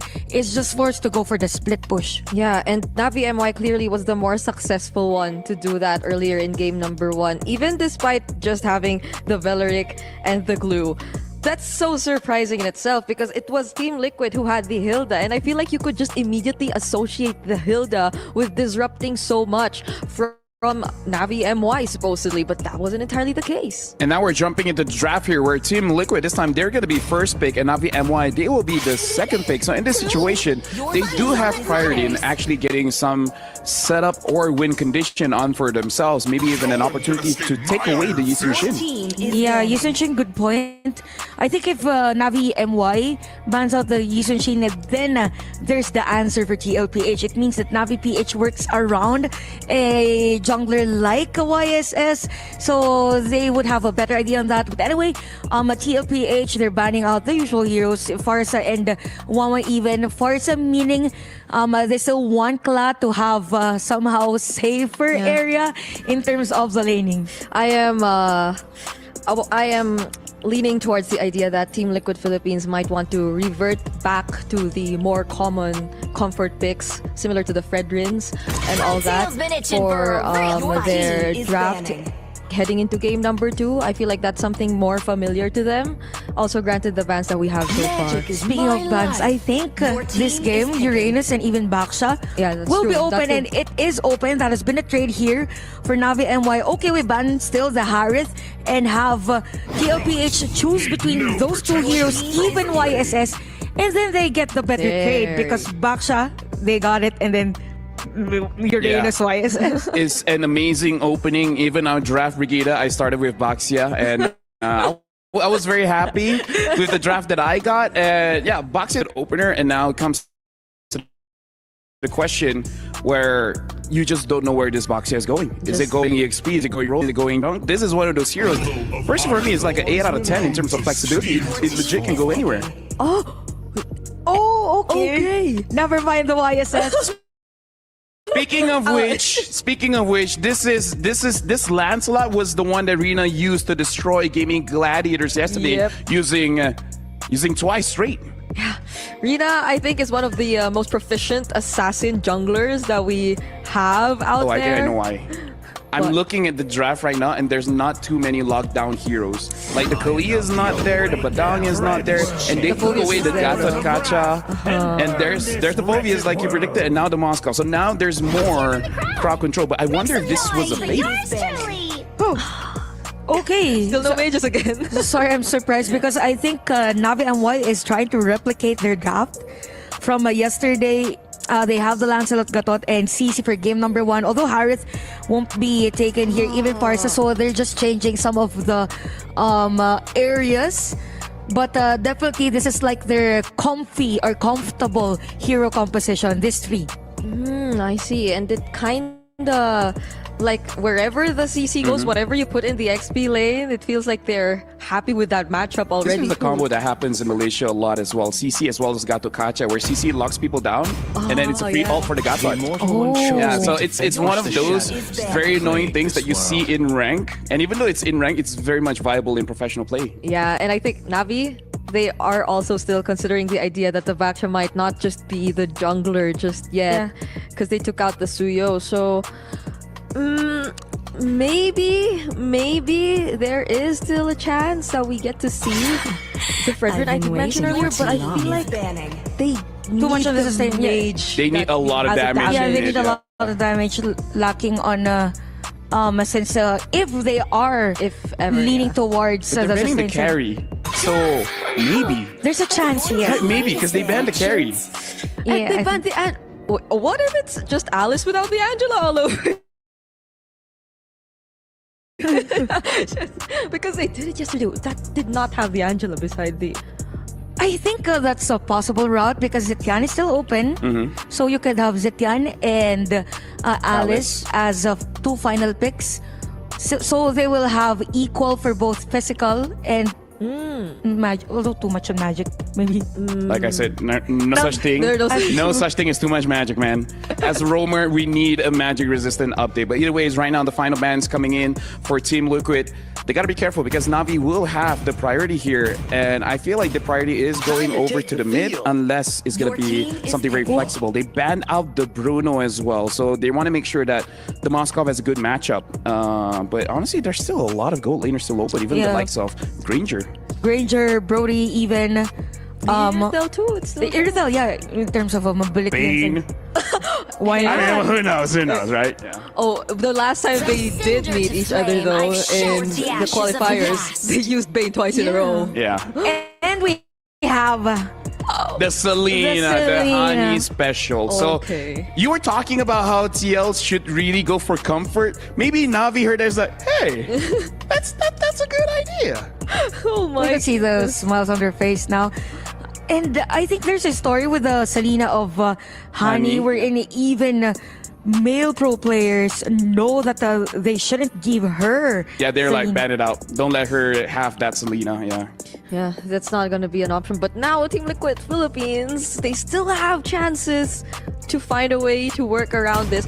If I were the Fredrin in this situation, though, I would feel bad. Like they're Yes, I would be like, are you sure, coach? I mean, I don't mind being a punching bag, but maybe not anymore. Okay, yeah, so okay. the Hayabusa and the Yeah. Zitian. Okay. Maybe there was a switch on the TLPH side. I think they were really looking forward to have a sustained they probably jungle. were. But then again, they saw the Selena, and it is Honey that is using it. So, yep, Hayabusa is a good option here, or a nice choice for TLPH rather than having sustain. It's just that the only target for the Hayabusa mid transition to late game is gonna be the Selena, and probably the gold laner of Navi MWI, because you can't really burst out a CZ as early as possible. Got out even if the Lancelot can escape. Yeah, not unless the laning goes well for Zai, I guess. I mean for Daiki. But they wrap it up with the Granger, and yeah, because the Lancelot, there's too many iframes, so might not be the best option. But let's see how it goes. For Team Yeah, right now Liquid. we can definitely see for Navi MY there is a lot of burst and a lot of control here. So TL, they really have their work cut up for them. I want to see how fast they rotate. So thank you very much, Chantel, as well as Brigida. But now it's time for me to pass it over to Mirko and Athena to continue on casting the second game in the series. We'll see. Will it be a 2-0? Thank you, Lafel, Chantal, and Brigida. And now, it's going to be the Battle of Redemption versus the dominance of Navi MY for game number 2. Let's head on over onto the Land of Dawn. It's me, Athena. Together with me is Mirko. What can you say about the draft, Mirko? Specifically eyeing out a certain hero here for Navi MY. Right now, all I can say is choo-choo, because it's a train, Navi. They've literally built themselves a train. Now, it depends what kind of train they want. If they get a snowball early, this is going to be a bullet train. It'll be going through the map super fast. But if they fall behind, this is going to be one of the trains that actually, gets derailed real quick. TLPH have a pretty okay composition to hold back, to weather the storm. It really just comes down to if Navi Malaysia, again, get that snowball early, because, this composition is kind of nasty if they do get a snowball. So in short, TLPH needs to find a way to derail this bullet train. I do believe it's going to be a bullet train, especially with what Hani is doing. And as Chantal have mentioned, even most pro players, men pro players, bans out the Selena here for Hani. I was just supposed to say Hani for Selena. But still, you're on the mid lane. Early skirmishes here for Soldier and Ramisi. The taunt over. Oh, first blood already for Rina. And hey, Athena, I just had a conversation with Rose outside of the talent lounge. She was already hopping out Rina. She's like, yeah, Rina, she's an upgrade here for Navi MY. Like, if she was there from last year, they would have beat Smart Omega Empresses. So, hey, shout out to Rose. Yeah, and definitely we're seeing it. First blood, plus yesterday, they totally destroyed, am I right? GG with this Lancelot. Sweep with Rena's Lancelot, right? And now with Hani playing on to the Selena. Yet again, game 2 Selena here for Hani. They just want to go for the sweep here. Navi MY definitely for TLPH needs to watch out. They need to watch out for their tempo here. Crucial crowd controls here for Zaishi, even the ultimate as well with a Fury Phoenix. But right now for Navi MY, fast-paced action here. Rotation on the first turtle. Soju getting hit hard. Missile arrow landing too. Massive stun coming down to the back as well. But now look at Daiki with the Infernal Pursuit. Ramisi gets a kill back. 2-1. Navi Malaysia caught in the tough spot. That's the power of the Phobias early during turtle takes. That's what you want for Daiki. Even though she doesn't land the Infernal Pursuit, but the Dark Wave really matters. Just so she could just zone him out, slow him down. Reina taken down here. Daiki just regaining some of her confidence from game one's Lapu Lapu. Yeah, and it could also just be a rare case or a very, very common case of a caster curse. Right as we compliment Reina, we get to see a death. Maybe it's a mere curse. Hey 2.0. man, hey, you know what? My bad. Lafel, I'm sorry. I'm sorry I cursed your girls, man. And even Rose. And I'm you sorry, have guys. to say sorry. I'm sorry. Both teams are equally good. Yeah. Yes. If you want, we won't say their names, but No. we have to. Yeah. We really have to. And going back here for TLPH, regaining some of those accomplishments on the dominance, and even Gladier just picking off a hero which have much freedom that she needs in terms of positioning, and of course, if she is needed under a certain dash with Spear of Destruction. But right now, onto the farming. What's up? Is it going onto the favor of Ramisi right now? I think so far it's actually quite even still between the junglers, right? Like, Ramisi has a level lead, I think mainly just because of the neutral objective take. So, Rina should be able to even it out a bit more. It comes down to turtle number 2, I'd say. Like, that's going to be the real determining neutral objective to see who actually will get the massive advantage. Because once Ramisi gets it, if she gets it, that's going to be a big lead. But actually, for TLPH, they ain't scared of this Selena, right? They just open it up even for the drop for game 1. Wait a second. Did we see the right? The flicker here for Fafao this early. Yeah, a bit of panic there, definitely. Seeing Kla walk up aggressively on the Moscow. Yeah. Definitely strange, you know? You won't expect a weak side laner to be walking up aggressively. And turns out it was right. She was right. Ramisi was around the corner. It's just, was it too early to show that flicker to pop it out? Now Navi Malaysia in the struggle. Phobias already rotating the turtle. Okay, going to be set up here for their pursuit activated. Dark Wave is also there. Just getting a lot of damages in here. Spear of Destruction hitting no one. With AOG, look for the ult as well. Oh, Zaishi picks up the kill as Rina jumps in with a puncture. Fafao gonna be caught in the back now. Goes into the Rhapsody, but Remen gets Spear of Misery pinned down to the wall. Rina gets a kill back, but Ramisi is gonna go for the poke to Rose, but gets caught by the Shurikens. And Team Liquid continue that early lead and now capitalize on it. 2,000 gold lead up. Fled onto the second turtle. Might be the deal setter here for their junglers, but not only that, also onto the laning.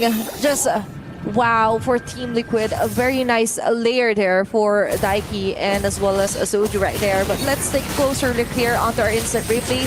The jump cut from Daiki. We understand that Raymond has to go for the AOG, but what they didn't expect was the damage here being layered properly by PH. An attempt from Daiki, good zoning. Gets the job done. Daiki walks back up. Very aggressively. That is nice. But shades up as well. Like, she's looking at them eye to eye like, what you gonna do? You should just back away now, girl. You don't have the flicker. But for Team Liquid, that is the kind of swag that we want. And now they have a huge lead. That's 3.4k gold lead right now. 5 or 6 minutes into the game. Navi MI still has a chance. You cannot eliminate the fact that this is one of the best picks for Hani. Still stable here with a 0-0-3 KDA. But looking at the gold difference, all of it is in favor of all the rows here or lane for Team Liquid. Oh yeah. So far, this train has looked kind of derailed, you know? Team Liquid has done a good job weathering the storm, actually utilizing the storm to their advantage. They've been winning the early game, a 3,000 gold lead. Really good missile arrows from Hani, but there's just not much they can do with it, right? Like, every time it lands, it's just poke. They can't all in onto Soju. They can't all in onto Daiki.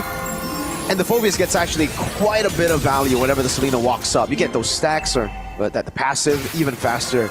And that's just what she wants exactly, right? And for Navi MY, they know that also. That's why they're just continually finding a way to reach somehow Zaishir and even Ramisi. But Ramisi is someone that you wouldn't want to waste so many resources at, right? And for Navi MY, they need to balance out some of the lanes because for TLPH, even though nothing is happening yet, look at the top lane. There's just Glad doing her job. And now last circle of the round, Soju on the front line and 1v1. Not the gold! SOD into the front is where good flicker up from Fafao. Challenging for an angle to go for a tier 2 and be following with the turtle as well. Now is Rina trying to go for the steal on the turtle. Redman able to get away with the top, but now it's gonna be the vengeance popped in. Shot brought back by the dark wave, and Zaishi gets the killing spree. Abyssal arrow landing, but it's only onto Daiki. The orange buff. An attempt to take it away. Clock gets it for Rose and the phantom execution in the front. AOG, they try to save her. Clock gets away with the help of Daiki. What a move here for Kla.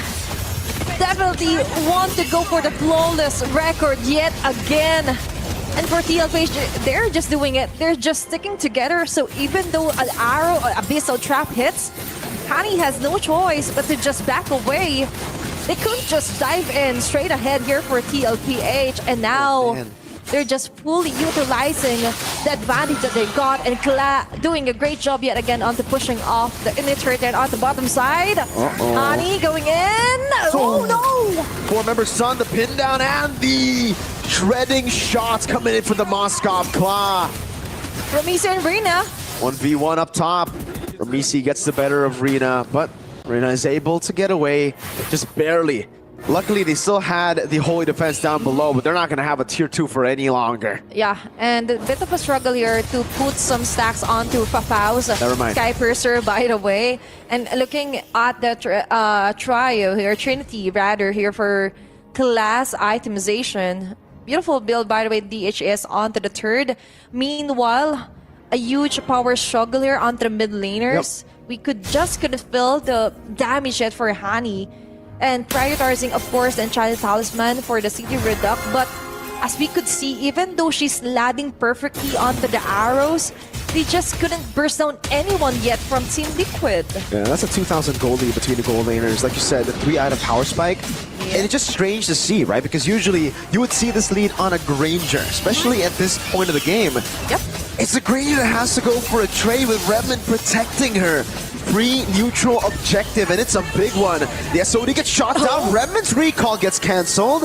Oh, she takes it too. Just gets a free teleport down below to manage the waves and to go in for a 3-way push. Great shield unity to dodge away from the Abyssal Arrow too. And Navi Malaysia, hey, this is a big concern. Their wave clear is not really good. Yeah, and definitely it will be a hard defensive ever. Because Team Liquid is just capitalizing with the clearing of each and every lane. They want it onto the same time. The Lord marches onto the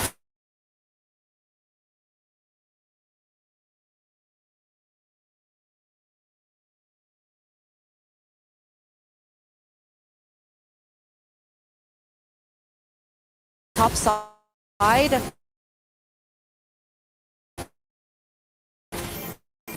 As well as really struggling. And the gold lane! Fafao and Hani fall into the shadow kill of Ramisi. Claw having a blast down below, just piercing through the HP bars of Navi MY. Okay, they're continuing. Soju just roaming around here onto the base. Navi MY left to defend for the crystal. Zaishi onto the top lane. They don't want any idle moments here for TLPH. They want to do everything as fast as they can. And now 4 members in. Soju on the bottom side. Rina getting hit out. AOJ! Good purify out now with the sustain on Ramisi. Goes into the shurikens and the shadow kill again out the Fafao in the back line. Still able to get the isolation on Redmond. The SOD now landing. Rina to be caught as well. Has a revitalized Claw. Jumps back in. Has a bit of nature. And baits out Rina, but she's still able to survive. Daiki goes in for the dark wave. And Ramisi cleans up in the back. Wow. Navi Malaysia stuck now under the crystal. The missile arrow goes wide. Has a pin down on Hani by Claw. As she goes in for more piercing shots onto Rina. Onto Shah.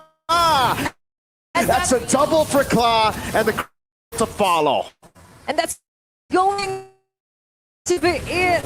Team Liquid H, their confidence, their show power, and extending the series on to a game number 3. What an adjustment, and what a play here for Ramisi as well. Just throwing those shurikens, targeting the back lanes themselves, and even Daiki, right? This is a better performance compared to game number 1 alone. That was so different, and I think it has to be, again, because of a very all-in or nothing type draft from Navi Malaysia, right? They kind of put themselves in that situation where, yes, if they win the early game, it would have been great, but TLPH, they're a team that you can't really do that to, right? Like, they're even in game 1, even in an early game win position for Navi Malaysia, TL were able to recover a lot of times. They were able to stay even in the mid game. And here, man, that setup was just too much for Navi Malaysia to handle, even with the snowball comp. You just got to keep a cool head here, and I'm not surprised for the game 3. We have the mother and daughter of all seers onto the panel. Speaking of which, it's your turn, Lafal and Chantal Brigida. Brigid Chantal, man. My thoughts exactly, Athena. So someone has a reputation to really maintain, and both Brigida as well as Chantal has maintained their reputation. How do you guys feel? Like, you guys did it? We're going for game 3? First since yesterday. Probably, I think we looked forward for game number 3 prior to this game. But yeah, I just feel like for TLPH, they just knew how to adjust against Navi MY coming to game number 2. There were clear adjustments made. Even like in terms of the bans, you kind of get an idea of what they already want to do, but this time they make it work. I gotta say, in this game, Ramichi, she really locked in. She was like, okay, you know what, let me stay quiet for this one, and let me just execute. And she executed so many people. Hence the smile earlier that we saw. And yup, for Team Liquid Philippines here, in terms of the drafting, better like structure. I mean, everything is on point, including a hero that could be up front. Surprisingly for Clash, or I think for Clash, she's just surprising everyone that she can do very good performance with any hero. So even Ramichi here, 606, this is very different against the Joy earlier, but it means that she knows what to do if they are on the lead early game or if they are lacking in terms of gold. Yeah, they maintained it so well, honestly, against the Navi MY, who I feel clearly weren't able to make use of how well their skills could have layered together. We were hinting towards the curtain call and the AOG, or potentially even the Selena jumping in and contributing to the engages that they can start off with through the Abyssal Arrow. But even the casters highlighted this. Even when the arrow lands, like, it doesn't make that much of a difference. You're not as confident to go in.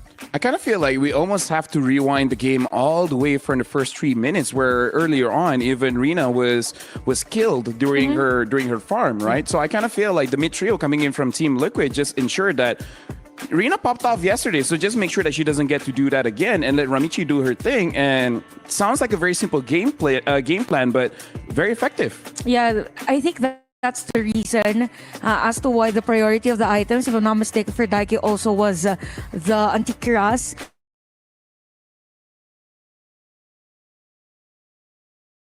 Game. And if we look at the goal difference, it's just really Team Liquid Philippines winning majority of the resource taking. So there was a lot of a difference in terms of the itemization or the items that they got. Even on the map control, very evident here for game number 2. Yeah, I saw almost 3,000 goal difference between the Hayabusa as well as the Lancelot here. So yeah, honestly, a fast, let's say, reactions came from Team Liquid. It's like, yeah, we lost number 1, but don't let it discourage us. Just do better, and that's what they did. They did better. Yeah, this is a game where Team Liquid definitely felt a lot more comfortable playing their lineup, because game number 1, the way they drafted that, again, knowing fully well what they were getting themselves into, it really looked uncomfortable for Team Liquid. But this time around, even with the sudden need to switch things up, because I think a lot of us would agree that the plan was different for the jungler here of Team Liquid for this particular game, but it was such a massive adjustment done by Coach Moody, and it helped them through this game. Probably for Coach Aish, into game number 3, I think the Gatot isn't advisable to be picked as early as the second two picks, because it was their pattern from yesterday, even the Lancelot, so they could actually have an X Factor type of sequencing in terms of their pickings of the hero. Yep. And we saw how Ramichi really popped off in this game. So let's actually look at the jungle difference here, because again, looking actually surprisingly, average KDA is not that much, but if we look at damage per minute, now that's where it really made the difference, where I kind of feel like Rina couldn't even enter the team fight compared to Ramichi. Yeah, even the few times where she did try, those were the moments Team Liquid were already grouped up, so they had ways to answer back immediately. Even just a simple, well-timed Dark Wave coming in from Daiki already denied Rina of whatever tempo she wanted to set through the punctures, through the Thorn Rose. So that already was enough. We barely saw Rina actually pose a threat to Team Liquid in this game. Yeah, I think the only time that there was an actual damage or actual threat from Rina was when the moment they were trying to defend their base, and it's not advisable that you have 2 heroes from TLPH that could actually dive. And all in all, for TLPH here, Ramichi, yes, was in the zone, just like diving at the back lanes of a Navi MY. So if you're Hani and even Falfao, there's always a threat. Hey, maybe Ramichi is gonna be here anytime soon. So there is the disruption already in the pattern, like their formation and defense and even offense. So yeah, I think that's about it for TLPH. Ramichi just had a great time with 303 in the early stages of the game, and even securing majority of the objectives because also of Daiki's and even another sustained hero. Yeah, somehow this series, it's proving to be somehow a battle of the draft. Yeah. I would agree. The way that there's been such a big difference between the drafts of these two teams in the past 2 games played such a huge role in how the game eventually played out, because we were talking about all these flex options in game number 1, and that was clearly lying from Team Liquid. But in game number 2, we saw the, as you mentioned, Gatot and Lancelot priority, which again kind of limited the flex options for Navi MY, and now it's them who somehow struggled because they actually wrapped out the first phase with a CC2. So it's very clear where these very are honest going. Yeah, and now this is our first 3-game series, courtesy of the both of you. Thank you very much.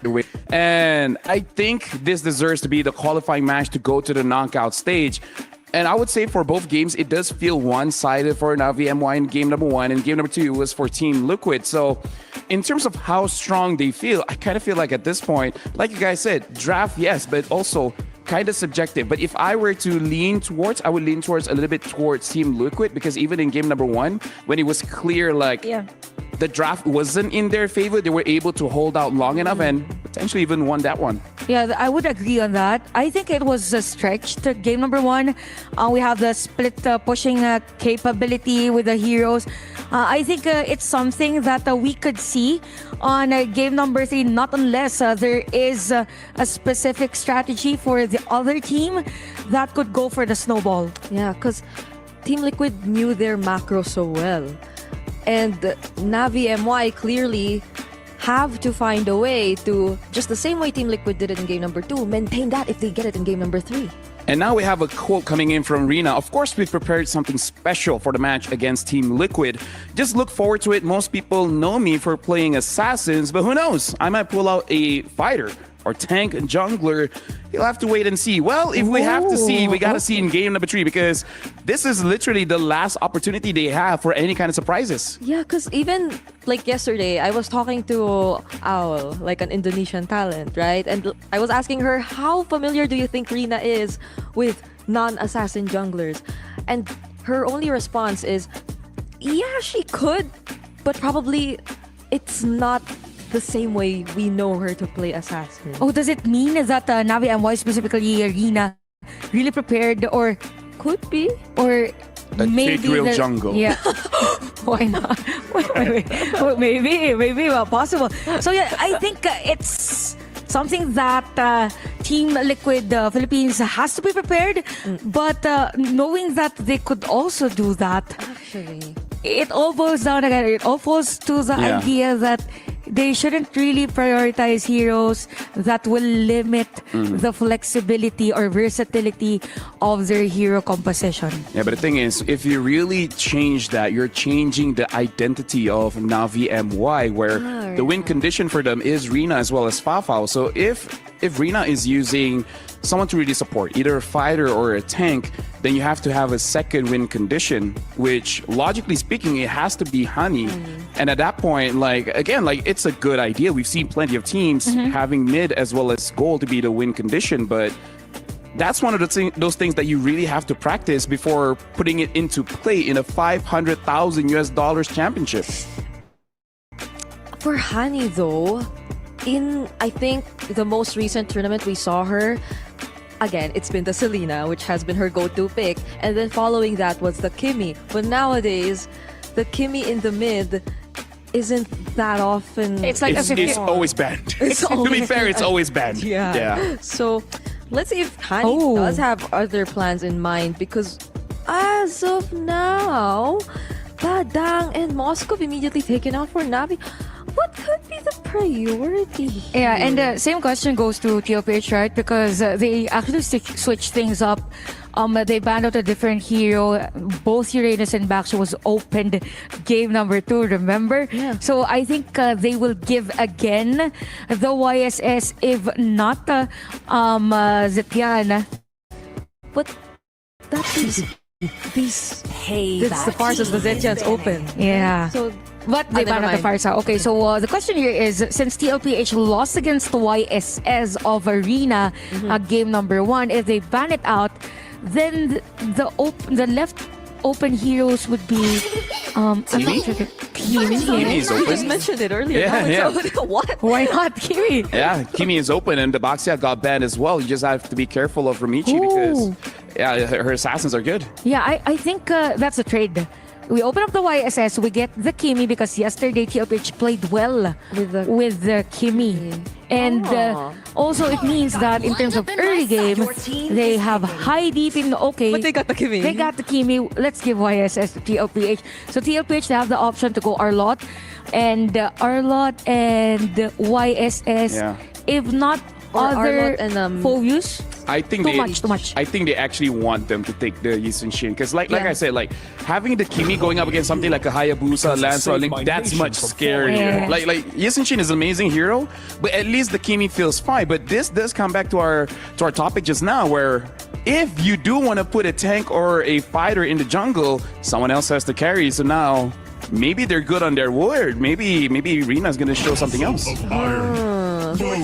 And they go for the Gatot Kacha instead, which This is a classic answer, Chris. You say don't, and then they're like, actually, did she say do or don't?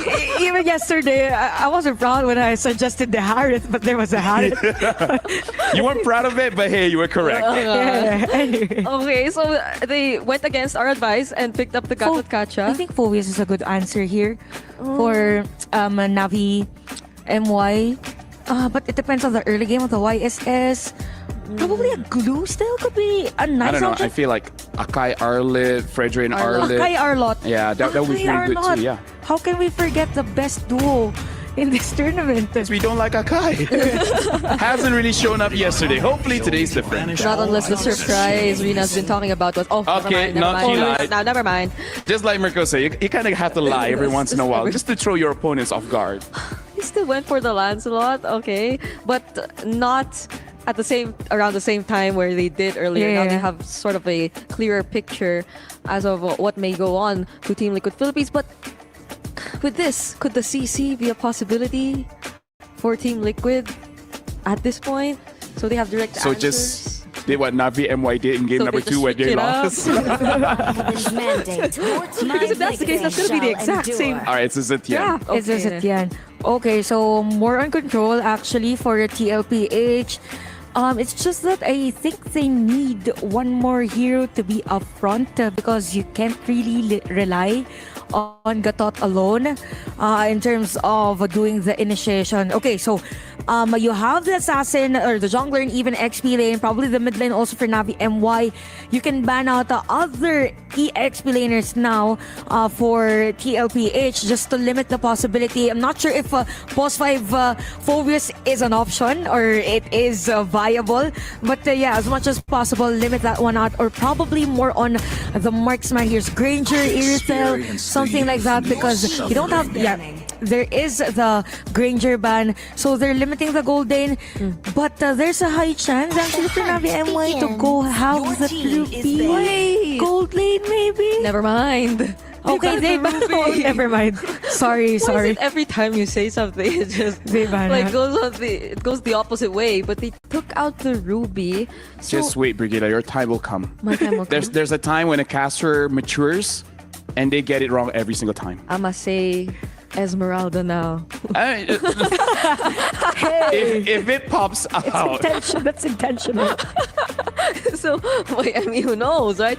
But the ban on the Ruby is pretty interesting. I thought they are the ones to get because Ruby actually, because they have Kim as the mid lane. They have the option to go. I mean, we assume Yes. he's going to the mid, right? Yeah. Ooh. Now that's a flex. He can go gold, he can go mid. Don't assume. Okay, they take out the Irithel though. So the XP laners are wide open still. Yeah. I think for Navi MY, they can get Glue, Glue maybe? though. Glue, yes, Glue. Although, Glue possible? Like the dashes though. No, I mean like for Team Liquid, so like ban out the glue so that Team Liquid doesn't get the glue. Yeah. Okay. Right. Okay. Not unless they have another surprise ban to show us here. Okay, what's the surprise? Esmeralda? Esmeralda? No, I'm Alright. just kidding. Maybe the Lapu might not come out again, considering the draft right now. And the C. So Okay. they took out the CC instead. For Navi MY, they're just focusing on having winning lanes. Yep. Particularly for the EXP lane. I think that's the science between the Ruby ban. Also, just for the sake of not having someone stop even the Lancelot and even the Phobius early game. So now for TLPH, you have See like a Harif? Because it's been banned out for 2 games. And we saw Kla use it yesterday. Again, not the best of performance, but if you It's look still at there, yeah. if you look Wait, at the it gold looks- lane, it's really starting to get chopped down in terms of the options. It looks good together with the Zidjan and the Gato. Never mind. So this I is think the casting they saw that there's a Phobius on the other side, and even the Lance. Although when we say Lancelot, it's a lot easier for the Lancelot to target the carry and even the YSS. So it all depends on the other front line of a TLPH. So you have the Phobius. The EX lanes are kind of limited. I'm not sure if they will take the Rizla on this game. It's gonna be hard. Not unless Mathilda Phobius combo, but I don't see the advantage of having Mathilda with. I mean, now that you say it, they might go for it. No. Right? Yeah, sure. The Mathilda Lancelot, even though it's not Mathilda that Kimi is nice. But the Mathilda Kimi, yeah, it can be. But there's a carry, so they have to worry about the potential Well, there's the stress. Akai. And the Harry. On So we saved both heroes just a little bit too early. Yeah. Now they come out. And for the different team. And for the different team. Yeah. We were actually drafting for the other one. Yeah. You guys were just tricked, you know? What? Okay. Pos 5. Or the Gato might just be They're Pos the 5? Pos 5 already. Yeah. I'm actually thinking Gatot Rome here might be a little bit better because the glue is still there, and I kind of feel like it's still okay to lock down some targets. Because even if you think it's hard to go for the Lancelot, just wait for all the dashes and then just pull him back in. The Kaido. What if they get the Minotaur? Oh! Okay. I actually like this. I like it too. The You guys say you like it, but for who? The Minotaur. The Minotaur, yeah. So you guys like Team Liquid? Oh, you know what? I gotta say, I did not see that one coming. I think Mirko as well as Eterna didn't see that one coming. That both our panel really like Team Liquid. But hey, I'm gonna ask you guys, who do you guys think is gonna win this one? And for this round, I do believe that Eterna and Mirko didn't see it. Even me, Athena, for that one. But it's going to be the final game here for our first matchup. Navi MY versus Team Liquid Philippines. But Mirko, talking about the lineups here and the Minotaur being shown for TLPH. Thoughts on this one? I don't think you want my answer. I answered last game. We know what happened. Yeah. Okay. Both have equally strong drafts. My mistake. I'm sorry. They're both strong, especially onto the early game. Oh yeah. They're really strong. And speaking of the strong competitors here for both of our emerging powerhouses here on MWI, there were some adjustments and heroes that are new to our eyes. Even though the Akai was picked certain times yesterday, we could see it rise, but I like it better here on the Rome. Yeah, especially when you have a composition like this, right, with a Kimmy as well in the mid lane. Yeah. You just want to peel, and it's great if you have someone to peel. But for the most part, especially in the jungle, I'm not a fan of the Panda. I'm sorry, right, to all the Panda lovers out there. But we said it, right? We said it. We said it. Gotcha, Panda lovers. But in the mid lane so far, yeah, Hani's been able to do a good job. Zaishi completely zoned away, body slam forward. Oh, there you go. Hani getting some damage back sent towards her. Let's take a look at the emblems. Okay, checking on this one, of course, you have the concussive blast here for Raymond. You want that extra layer of defense as well. Wow. And usually, though, you would want to disrupt the whole plan here for Team Liquid. Even with Zaishi's ultimate, you could just, oh well, time to go for the heavy spin. And for that round as well for TLPH, counterpart get the Kacha there. But hold on, Kla being doubled down here by Fafao and Ramon this early. Yeah, she popped out the regen, gets cancelled by the Synchro Vision too, so she's gonna have a lot of problems now in the lane, just waiting. Ramisi, waiting in that push. If Hani walks up, this could be a free kill. Mountain Shocker up and available. But yeah, Hani's a bit too smart for that. Stays away from the bush.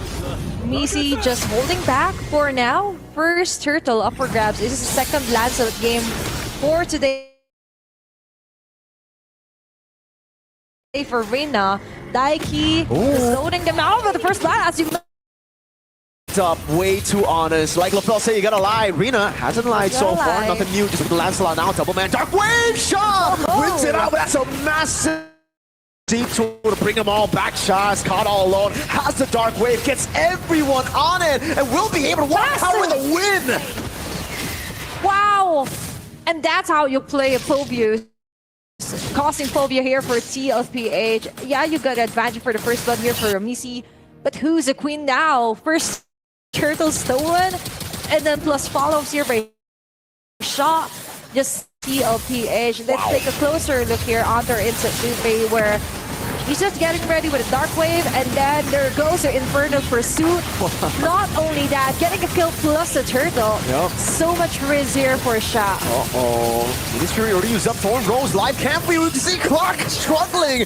Redmond, the assassin in the back, is giving the traceless from Ramisi to look for the gap closer, but Hani is able to escape as Redmond takes a long way around the enemy jungle to escape. Mid lane though.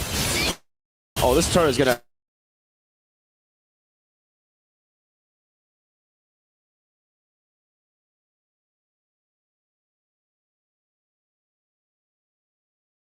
happening each minute for Navi MY and Team Liquid. 2-3 on their kill score, around 100-0 in favor of Navi MY. But one thing is for sure, Kla is really having a hard time. First that, by the way, earlier here, onto her. Eyes are on her. They just not letting her out of their sight here for Navi MY. Yeah, but it really just shows you how scary, how terrifying a Phobius is in the early game, right? Yeah. Like, that Turtle 1 was literally just dictated by Navi MY, but it wasn't a team. It was just Sha going in, getting those massive dark waves, constantly proccing it on multiple members. That's plural. And that is how you maximize, right? Even onto the smallest of the passive.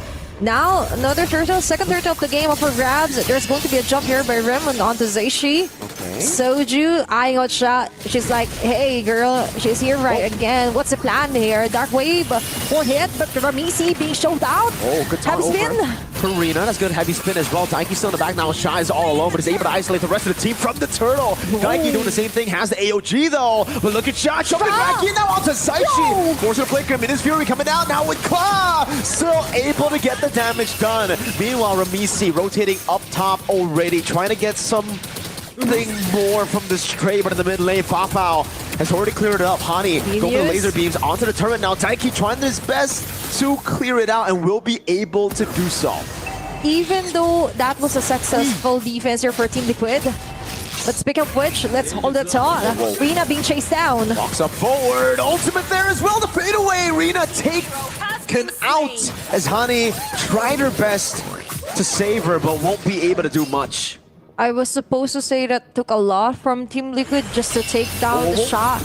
And onto the mid lane yet again. They don't want this game analyzed at all. No, they just want to brawl it out right now. And it's TLPH who've been able to get the better of these brawls. Rotating to the bottom lane. Good clear from Hani.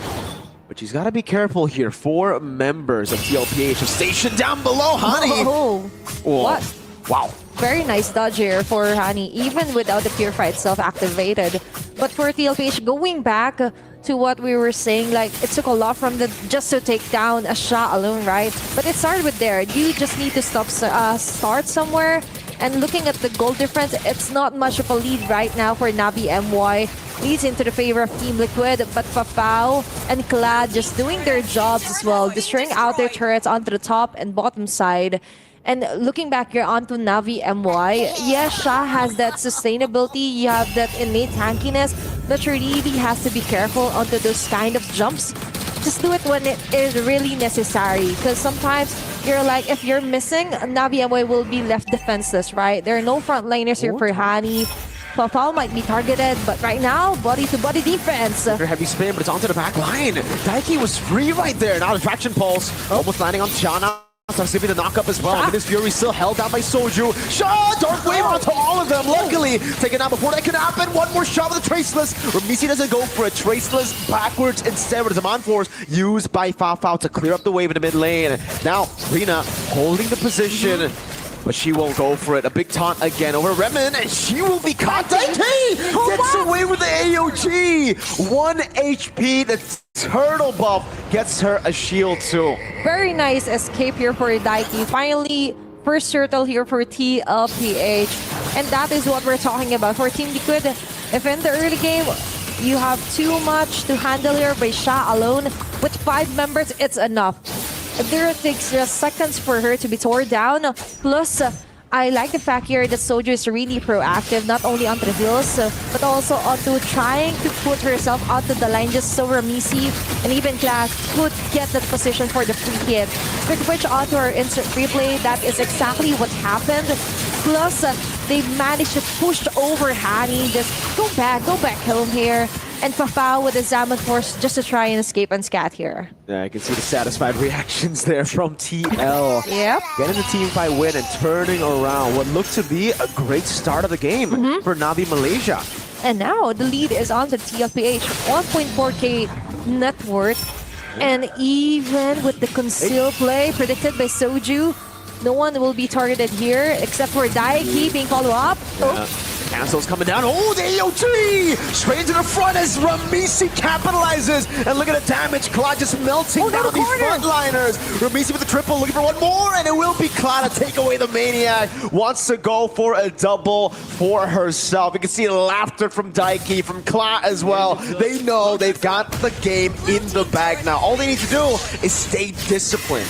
They have to be really consistent on the targeting the perfect players. Speaking of which, on the STC replay, very nice side over there for Ramisi. She's like, oh, there you go. There you have it. And then Fafao, even with the Salmon Force, the speedy light is just too much. And this is what I'm talking about, the reaction from Coach Moody. Giving it a standing ovation with a takedown alone. A triple kill here for Ramisi. I don't want to flex, but I got a picture with Coach Moody just earlier in the lounge. So just I hope that doesn't curse them, actually. Now, Mountain Shocker Over to Sha, good poke over. TL still holding onto the neutral objective. Rina looking for an angle again. Daiki holding that position, looking for the taunt in case Rina walks up. Okay, going for the unbreakable. Perfect position here just to prevent someone from going on to the back lanes here for TL. But Kla continuing the damage onto the Lord. Sha as well, trying to somehow reset it. Isn't having that onto the front arena. Finding another Sha with the steal, somehow able to find it. Now jumps into the back line, but Kla is able to get rid of her before she gets even more. A landing, Soju looking to follow up as well. TL have dropped the ball on Lord. Fafao looks to be cornered here, but there's no way TL can push forward without the Lord in their hands. Imagine, out of all the people there, just banking on Ravisi, you can do this. Kla, you have the damage as well, but Sha will be able to disrupt the process, take the Lord, even at the cost of her own life. But if it means to defend, extend the round, they'll take it. Team Liquid on the other hand, 3K gold lead still. Looking at the items, looking good here actually for Cloud with a 4-1 for KD as well, with the golden sub and the HS right on track. Able to tore down the Lord as fast as possible. Now Navi MY finally has the space after it onto the outer. Anti-Chorus built up by Soju, Rina in the bottom lane, just clearing that out. Sha, 1 and 4, the KDA has not really reflected the performance, the level of impact that Sha has had on the game. 1 turtle, now 1 Lord, and also an early win for the team, all in the hands, single-handedly, of Sha. She is definitely the game changer, game setter actually here for Navi MY. We need more of that. Navi MY needs more of that. They really want to take the lead here for Team Liquid. But on the other hand, considering how things went, Team Liquid needs to rethink of their strategies, who to prioritize, what to expect, on where will Sha come from, right? You have this Soju with the beautiful setup play. You also have the motivation roar, but you also need a bigger setup here for TLPH, preventing that from happening again. You have to learn from your mistakes and moving forward here. They're on the offense, breaking off the air turret on the bottom side. Sha just eyeing out. How many members are here? Even the orange buff stolen from Navi MY. Somehow the Arena still holding her own. Level 14 to level 15 of Ramisi. Yeah. Daiki will be able to taunt, won't be able to find it. Sha gets away just barely, but up top, it is going to be the shove over. Endless battle picked up by Arena. Again, not that far off, but look at the damage dealt. This is the impact that you just don't see from the KDA. 38,000. She dealt more damage than Zaishi and Klein. They're on the winning side. Hold up, traction pulse. Almost finding Zaishi, forcing a flicker out. But now, you see L. That might be a go. But Sha, inflicting a lot of damage there. Yeah, I do agree with you. Never judge a KDA by its cover here for Sha. And looking at what she has to offer, she's putting a lot onto the table right now. Huge contributions, clash-wise or even micro-wise. Now the Lord being rushed off by TLPH, not leaving anyone unchecked right now. They're going to take the W, but Navi MY continuously just shows around the map, relieving some of the pressure onto the lanes. Yeah, this time there's no chance for Sha to get her hands on the Lord. No started, they completely committed onto it, seeing that some of the members from Navi Malaysia were actually looking for a trade instead of the team fight. I'm guessing just because they're not confident enough in their items. Whoa! Sha jumps into the back claw, still able to kite away that melting damage. It's a fadeaway on Rina too! Claw on Fafao. That's a double for Claw as Daiki gets away with the AOG and Ramisi sets up for a 3-way push into the base of Navi. That is a mission success for Team Liquid. Rina, Sha, and Fafao out. Hani and Raymond left to defend for their base.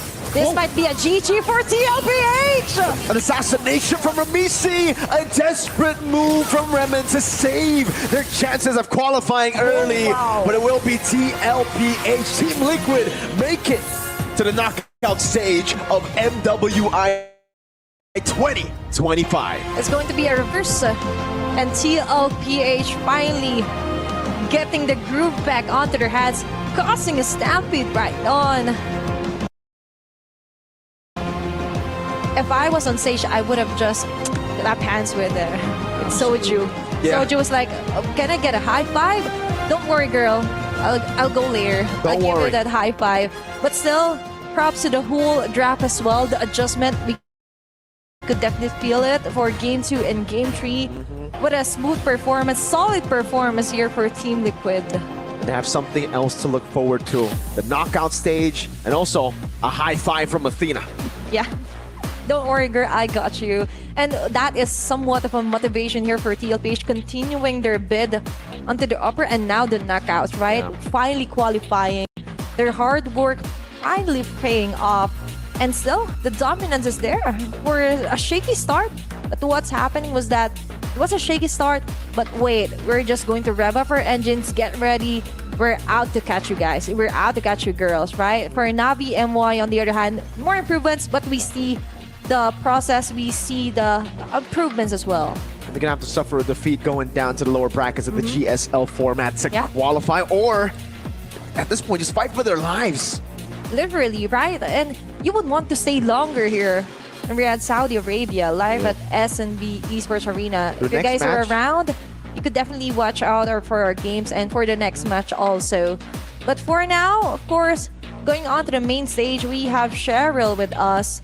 And I'm curious to see on what their thoughts are. How will they process that? Another win for TLPH. Let's hold on over to our stage host. All right, now that was an incredible show opener right here for day 2. Now this time round, it wasn't sweeps across the board, and we have seen our first BO3 right here in Stream A. Now I have none other than Kla right here from the cavalry of Team Liquid. Now we're so very excited to have her here today. Firstly, congratulations on the win. Now, first question that we have for you is that TLPH has met, at Navi MY before in a separate competition. However, that was where Navi MY actually took the win. So what did you guys change, or what have you found out about them before approaching this game to secure this win? Okay, dati na meet nyo na ang Navi MY, di ba? At sila ang nanalo. Ngayon, ano ang ginawa nyo para naman matalo sila this competition? Nag-prepare po kami ng maayos kagabi, and tapos pinaghandaan din po namin nila coach yung draft po. Okay, we really prepared for this fight, especially last night, and really took the learning from our coach. So it's all in coach. No wonder he was celebrating back end. Now, the next question that we have for Kla would be that this was a surprising best of 3. What did you guys regroup and re-strategize before you guys took this series? Okay, di ba nangyari naging best of 3 at nakuha niyo yung match ngayon. Ano kaya ang ginawa niyo for that? Siguro kaya po mabot ng game 3 kasi dahil kay Chantal and Brigida. Tapos, nang bumawi lang po kami, tapos nag-reset lang po kami. I think we won the game because of Chantal and Vegeta. Yeah, and of course we bounced back because we really prepared for this. Oh, so it's the casters that's helping here now. All right. Just kidding. Just kidding. Okay. Now, Kla, congratulations on getting Sony MVP. Now, you've broken a record right here with the Sony MVP for getting a most number of kills, 15 kills to your name, superseding none other than Fafao, who is the opponent right here today. Is there anything that you would like to say? What can we expect with this stellar performance, even in day 2? Okay, ikaw may pinakamataas na kills ngayon, ano? At nalagpasan mo pa si Fafao. Ano kaya ang masasabi mo sa pagkapanalo mo ngayon? At ano pa yung aabangan nila sa mga susunod na laban? Ginawa ko lang yung best ko, tapos malakas din kasi yung kampe ko, kaya ganun. Tapos sana patuloy naming supportahan sa next laban namin. Honestly, I just really did my best, and because of my teammates, we really worked hard for this, and we won the game. And I hope you will still support us on the next matches. Damn, girl, you had 15 kills in one game, and you're still like so cute and all, but an absolute beast over at the Land of Dawn. Ladies and gents, this is Claw, and we can't wait to jump into our next series. But before that, we'll hand it back to the studio. Take it away. Wow, wow, wee, wow. You did win because of the team fight on the draft, but because of Brigida and Chantel. Wow. I am overwhelmed. You guys give them the time to readjust. Oh my god, I am honored. It's like, oh, we lost game number 1. Who's paddling? Brigida. Okay. We'll win game number 2. We're honored to be mentioned in an international broadcast that we cost the game number 3. Yeah. But yeah, for this, interestingly enough, I thought it was actually going to be a long game. I mean, Sha played really well on this Phobius, even taking 2 objectives. The best jungler in the game. There was somewhere in Phobia's skill set a hidden retribution we do not know of. Of course. I do not know where it came from, but Sha really did a great job at extending this game. But we saw a lot of struggles in Navi MY's execution for this particular lineup. I feel like whenever they wanted to go in and attempt to do something, starting off with a heavy spin, if it goes wrong, everything just starts to go wrong. So it means that we haven't seen a very successful Akai yet. Nope. In this league. Probably that has been a struggle for majority of our female players, but definitely for Navi MY. I think with this heavy crowd control hero doesn't really fit with a hero that Sha has. Yes, she can sustain and she can with damage from Team Liquid Philippines, but it just so happens that after the heavy spin, it's just like Team Liquid that they can just focus and wreak havoc against other players of Navi MY, and all throughout the game, it's just Ramichi controlling the jungle area. That's why there's a huge difference in terms of the damage that Rina can give, and even Ramichi. And I think even though they banned out the Ruby, that did not stop Team Liquid from finding ways to just disrupt whatever plans they had in mind. Because the Minotaur just had to stomp. And every single attempt could be immediately denied, or the tempo gets broken for Navi MY. So there were a lot of instances too wherein we felt like Navi MY just wanted to go for it, but Team Liquid felt like they were just too prepared to answer back. And I can see that a lot of people are picking up the Akai, so maybe there's something in scrims, but I don't know, even as a roamer, I really don't like Akai, especially in a very high pressure match, just because this is one of those heroes that has a very small margin for error. Like other heroes, say even a Grok, even a Minotaur, you make small mistakes, it's something that you can still recover from. But when you're using an Akai and you make a small mistake, you might end up helping out the opponents. So yeah, I don't know. I feel like there's a reason why the Akai is being picked up a lot by many different teams, but like you said, Chantal, we haven't seen any successful Akai plays, like win or lose, you know? Yeah, given, it is a flex, but still, it's a hit or miss all throughout the game. And we could see actually a huge difference in terms of the damage dealt. If we look at Foul, it did the most damage? Wow.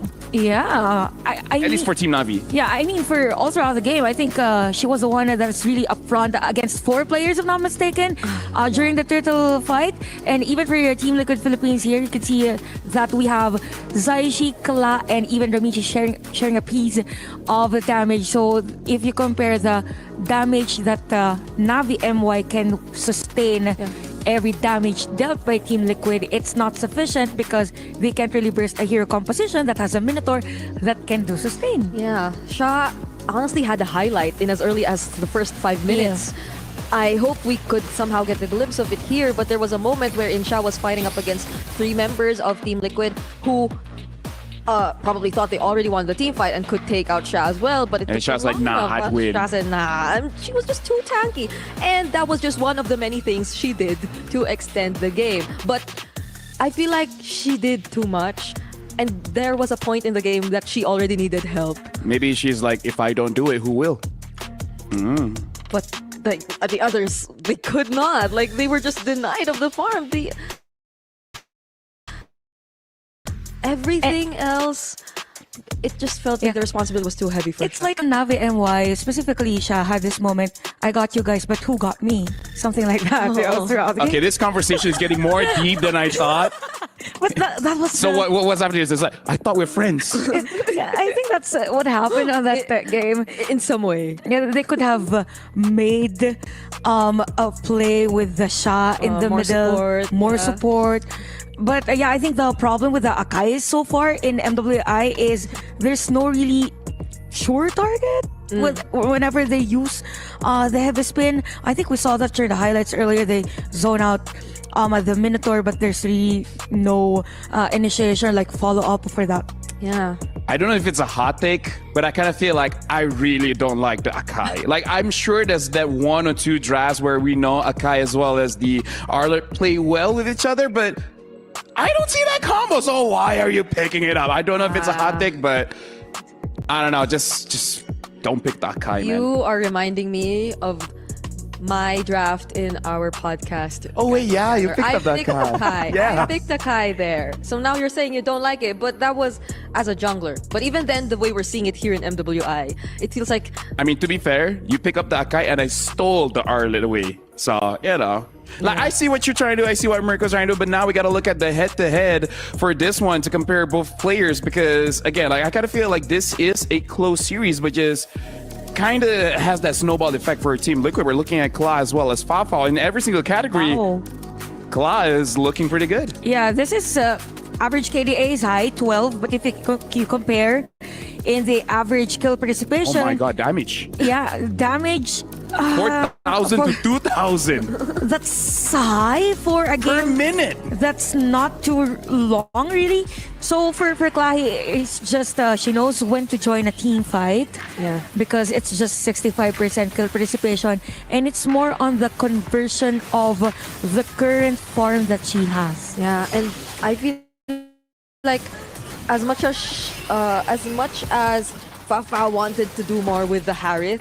Okay, that's one. The Harith, not a lot of us would probably agree with Yeah, we don't like we it. don't like the Harith. But second was TL drafted a lineup that had so much AoE, that had so much stuns, and that's the least you would like in a team fight if you're a Harith with a Zaman Force, especially considering that the Minotaur, once you already start using the ultimate, all other skills just get enhanced. So things get a lot more difficult for Fafao to, one, burst down the opponents, and then second, find the right position so she could make use of that Zaman Force well enough. So those are just like endless problems for Fafao here to perform on the same level as Kla.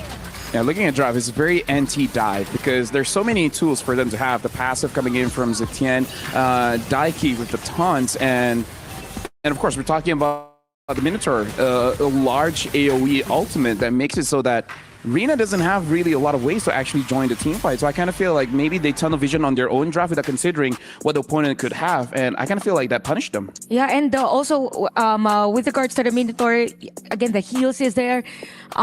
We could say that it's not really that big of a factor, but small things that matter during a team fight actually gives you of a big impact as to what the outcome would be for that game. So this is Stream A. We got to look a bit at what's happening in Stream B. Just to remind you guys, for Stream B, it is going to be all elimination matches, and it looks like the game is still going on. Wow. And I'm a little bit colorblind, but I believe that it's already 1-1, and Gaming Gladiators are the one in the lead. Oh, so it's game 3. Yeah, I think because it's already the lower bracket. 8,000 goal difference.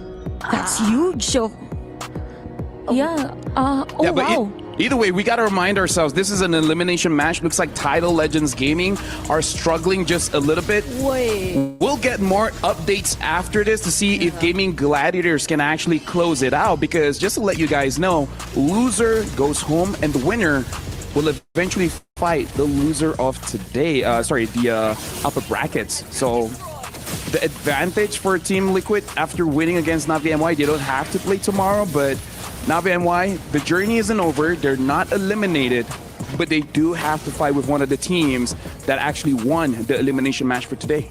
Yeah. Everything is intense today. I mean, when I just saw the lead for Gaming Gladiators. We might actually see them win now. Wait. They might actually end it. Yeah, I think it's endable for them. They even have the minion wave, and even Pandon is playing really well. Actually. Yeah. Never mind, Cassacres, they're not ending it right now. But either way. Okay, they got a Maniac.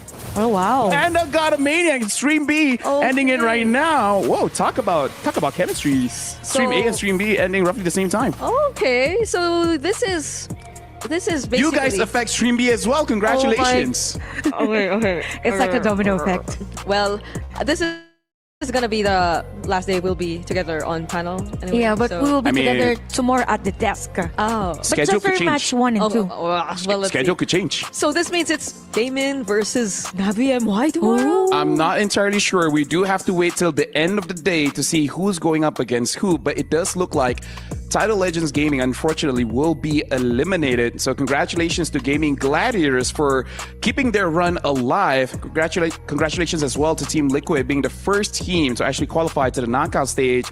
And for Navi MY, it's not over, but you got to be prepared because losing tomorrow means losing your shot at the championship. Yeah.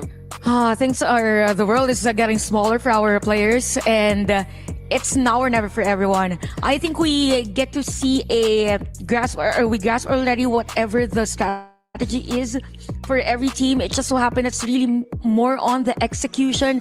So for players or for teams that are on the brink of being eliminated in the tournament, this is where the adrenaline rush comes in. So I think that's the reason why we see 3 games a lot today, even for the upper bracket game. So yep, that's it. Lower bracket, upper bracket, no one's safe from the 3 games. Everyone feels pressured today, but in a good way, I feel. Like, hopefully they channel it to just really bring out the best in whatever they can do, because we saw so much of their potential early, or in as early as day 1. So day number 2 is the day where they just really flesh everything out, and successfully for those teams who have already won, congratulations, but that's the rule. Basically, just don't lose twice. Yeah, don't lose twice, or even better, don't lose ever. But after this will be the Saudi National Bank match of the day, where another Philippine team will be playing Navi PH. So I don't know. I'm guessing you guys think they will win. Pretty good fight. They will give a good fight. It will be 3 games for sure. for sure. I didn't even want to say it, but yeah, I feel like there is a high chance, unless we run out of, Yeah. Either ways, after this will be another matchup. So that's going to be interesting for me. I just want to see for game 3 and 4, if you guys are not here, do we get a 2-0, a 3? Like, if we go all 3 games, even when you're not here, then y'all are amazing. And I feel like a lot of production might need your services moving forward. Sometimes they do this to the talent rotation, right? If they want, Yeah, so they they get just- to be extended. I mean, even the players, shout you out. So after this, we got to prepare ourselves because, again, this is going to be the match to qualify for the knockout stage. And looks like for Stream B, it is pretty intense as well, because even the first series of the day, they went for all 3 games. I wonder what's going to happen in game number 2, especially for Stream B, because personally for me, I do want to see which teams actually get eliminated. Because yes, for today, people going to the knockout stage, that's going to be very, very exciting. But I don't know. I think they're going to crush the key today. And I still remember from last year, it's not our key, but even us watching, you can't help but feel emotional. It's like, that hurts. It's like your whole dream is there, represented by the key, and it's just being crushed in front of you, right? Yeah. And there's a chance It's your pride. that some of the teams who beat you decide to pick your key Yeah. and add it to the bottom of theirs, just so that they get to be reminded of them being able to beat you once, and that hurts a lot more. Like, I don't know if you want to be picked in that case even. Legit, I have no idea. That might be one of the interview questions that we can have later on. But either way, we're going for a short break. After this, we will start the second match of the day, where again, this is Stream A, to see which teams will qualify to the knockout stage.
This land is calling.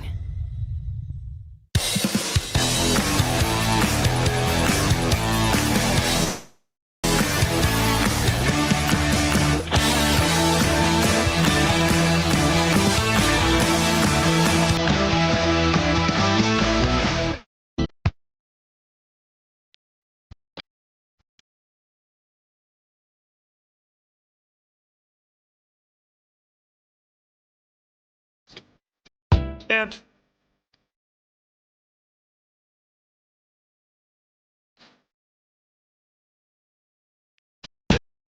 ready?